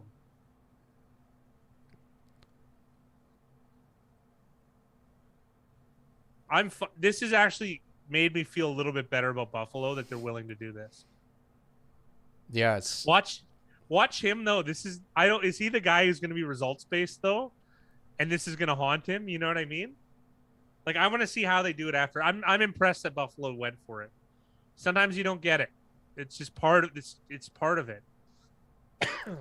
This is well, fat guy, it's your call. I need to go to the bathroom pretty badly. Do you want to stay on? You want to stay here and just let the stream run? Okay. Let's let the stream run. Yeah, absolutely. All right, I'll be back then. Okay, and how did that take only 1 second? Look at the clock, guys. I don't know. The clock stuff has been garbage the last like 2 plays. It doesn't make any sense.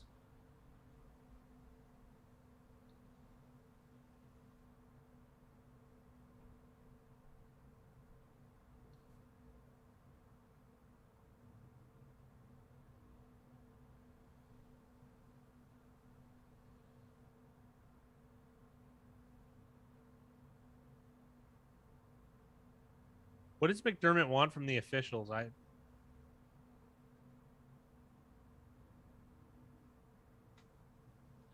That's awesome. That is awesome.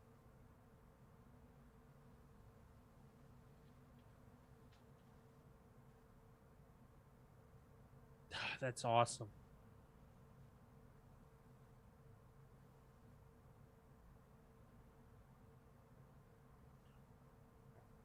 Why do they highlight one play? Like, just not how football is. You can isolate anything, say, oh, and if this happened. It's just not how things work.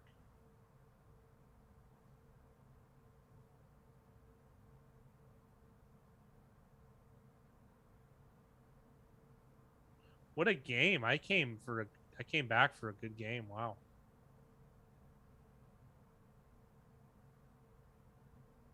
That was awesome. I love seeing stuff like that.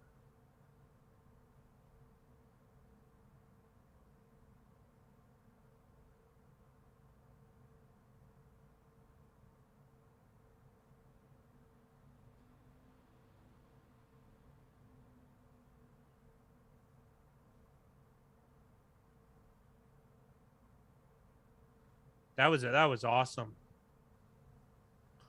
Nice job, man. I don't mind the call or anything. That was just incredible. I don't know, Bath. I'm really not sure. Yeah, these primetime games have been 20-star. Absolutely.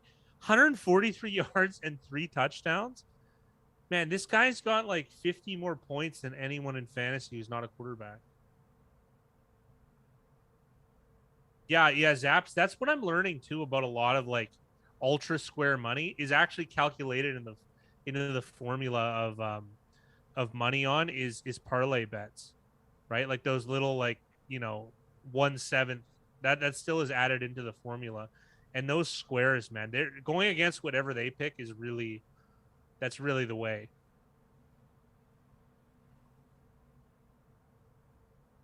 What a game! What an ending!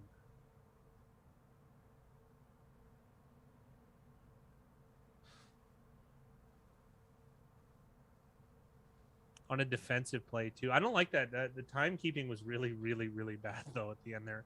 Should have been like 28 seconds on the clock. So I thought Tennessee was going to have a chance to win it, but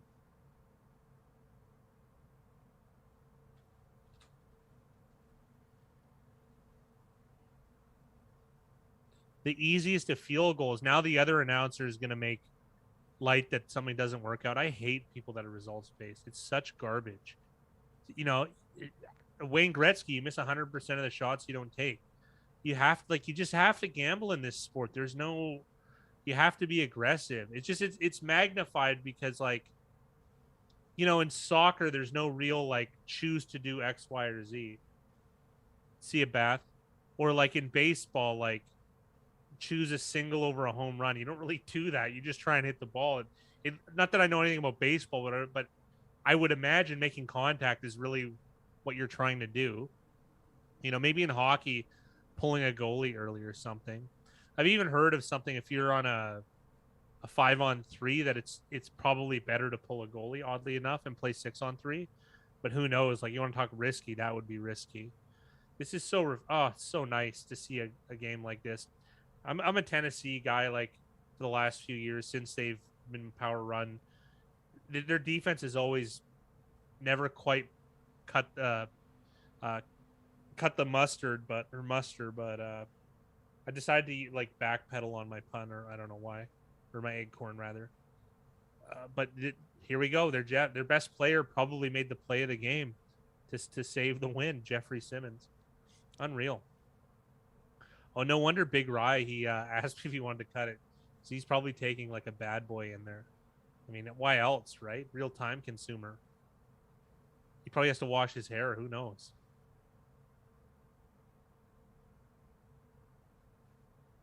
Yeah, that took the sting off my weekend a little bit. That win there is quite nice. I'm gonna make some more bets for this evening. or next week rather. The line in the Browns game has really gone in my favor, like I thought it was going to. So those are my favorite when those ones come together. Like I don't even like care realistically the price that I got, but like, or sorry, the result of the game. I care about the price I get more. And having I have Denver +6 -108.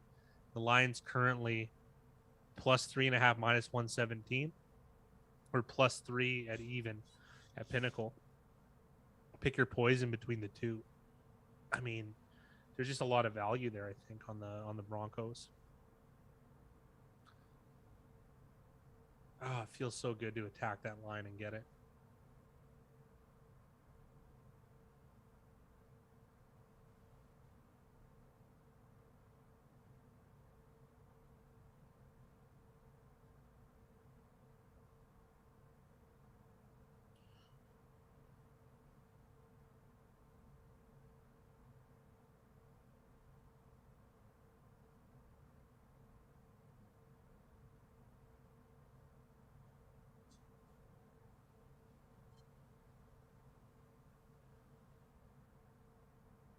Well, we got a lot of dead area here now. That's all right. Wow. What an interesting week. The Henry Fantasy stuff is pretty interesting. Like, who's the best AFC record now? I don't know.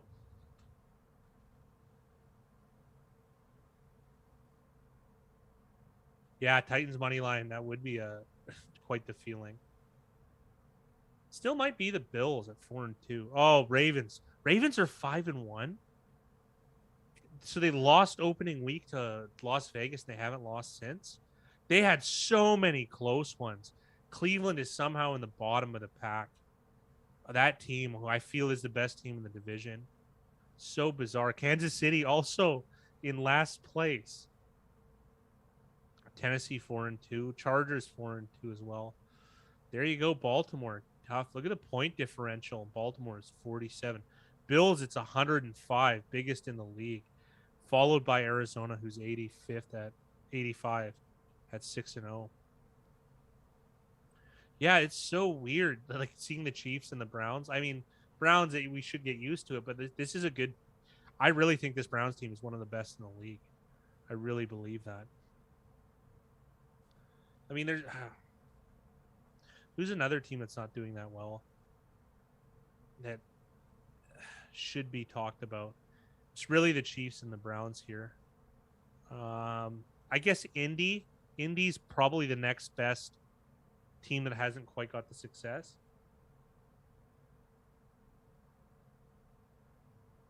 You might be right, Zaps. I mean, is New England going to catch them? No. Yeah, Baker's not right. I don't think he's going to play on Thursday. I really don't. So, AFC South, it's hard for the Colts to come back. It really is. NFC East. Yeah. How are you going to catch Dallas? And NFC South. That one I don't think is locked up, Zaps, comparatively. Like, could I see Carolina or New Orleans win? Obviously, it's a low percentage, but I still think it's a much better chance than the other two. Like I'm not as bullish on this Bucks team, especially ATS too. The Bucks have to play. They've got a pretty light schedule ahead of them. I got to be real here though. They're playing Washington, the Giants, at Colts, at Falcons. That's a nice 4 game. Bears, Saints, football team, Giants, Colts, Falcons. That's a nice 6 game streak. Really nice. And then you got the Bills and the Saints. Like, pretty much you just got to beat the Saints twice and the Bills, and you got it. Panthers, they end the season Panthers, Jets, Panthers. So there's been some weird scheduling this year too. I think the Browns play the Ravens 2 weeks in a row. Like, I don't remember that ever happening. I like how you get more games in and you can't figure it out. Yeah, they play the Ravens twice in a row. What is that? This is week 6, 7, 8, 9, 10, 11. Weeks 11 and 12. the Browns are going to play the Ravens 2 weeks in a row. You have 17 games and you can't like I don't get that. Okay, I can understand 1 week gap, sure, but 2 weeks in a row, that just seems silly. What does he ever? That's a new place too. He should take it up with the contractor. I do need to oil that door. It's terrible. You know, I'm looking at the Browns schedule, and then it has the 2021 draft picks up for the Browns. I feel like almost every player I can recall playing like reasonable snaps. Greg Newsome, Jeremiah Owusu-Koramoah, Anthony Schwartz, Richard LeCount, or whatever, LeCount, 5th round pick. Demetric Felton, wide receiver, he's 6th round pick. James Hudson, I don't recall, but I'm sure he did play last game. And Tommy Togiai, defensive tackle, I don't recall. And Tony Fields, the second inside linebacker, I don't recall. But other than that, it says that Baker's plans to play through his shoulder injury. Who knows? Like, is that a good thing? That might even strengthen my the line I've been bragging about here for the last 15 minutes.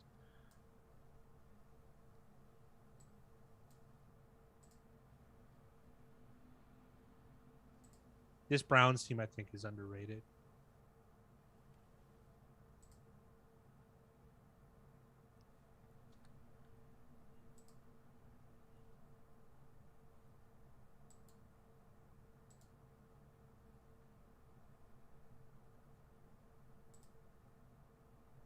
Baker Mayfield's quarterback rating is 41.5. He's 26. That's not. It's not very good.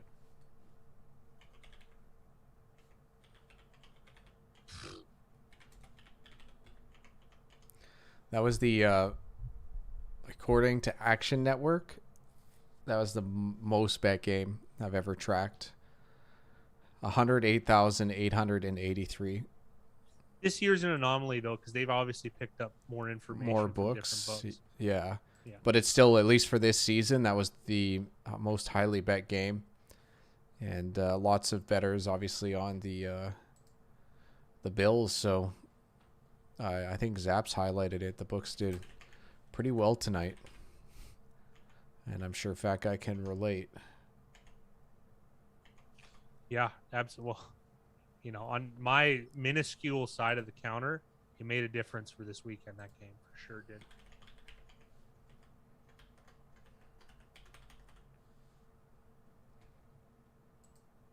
So week 6 in the books. Fat Guy, you and I managed to squeak out a 500 record on the picks contest, despite getting a worse line on Tennessee. I can't remember so many times where you've been on that we've been on the right side of like some big line moves, and then those haven't hit. Yeah.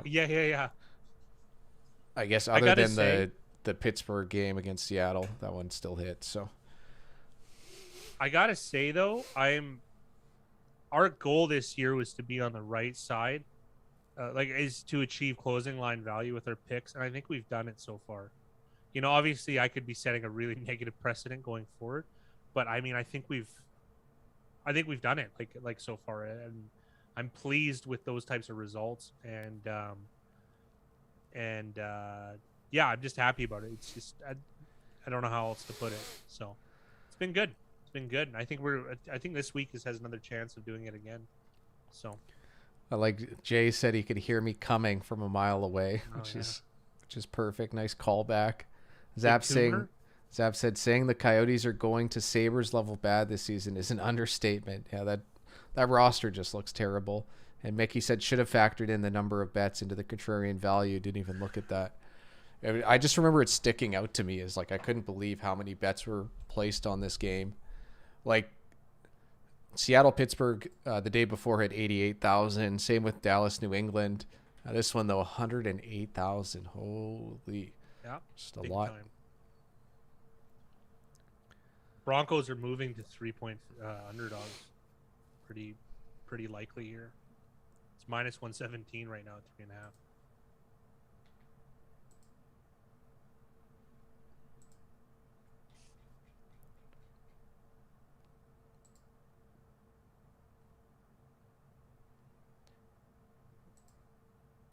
All right, you want to wrap it up, Big Rye?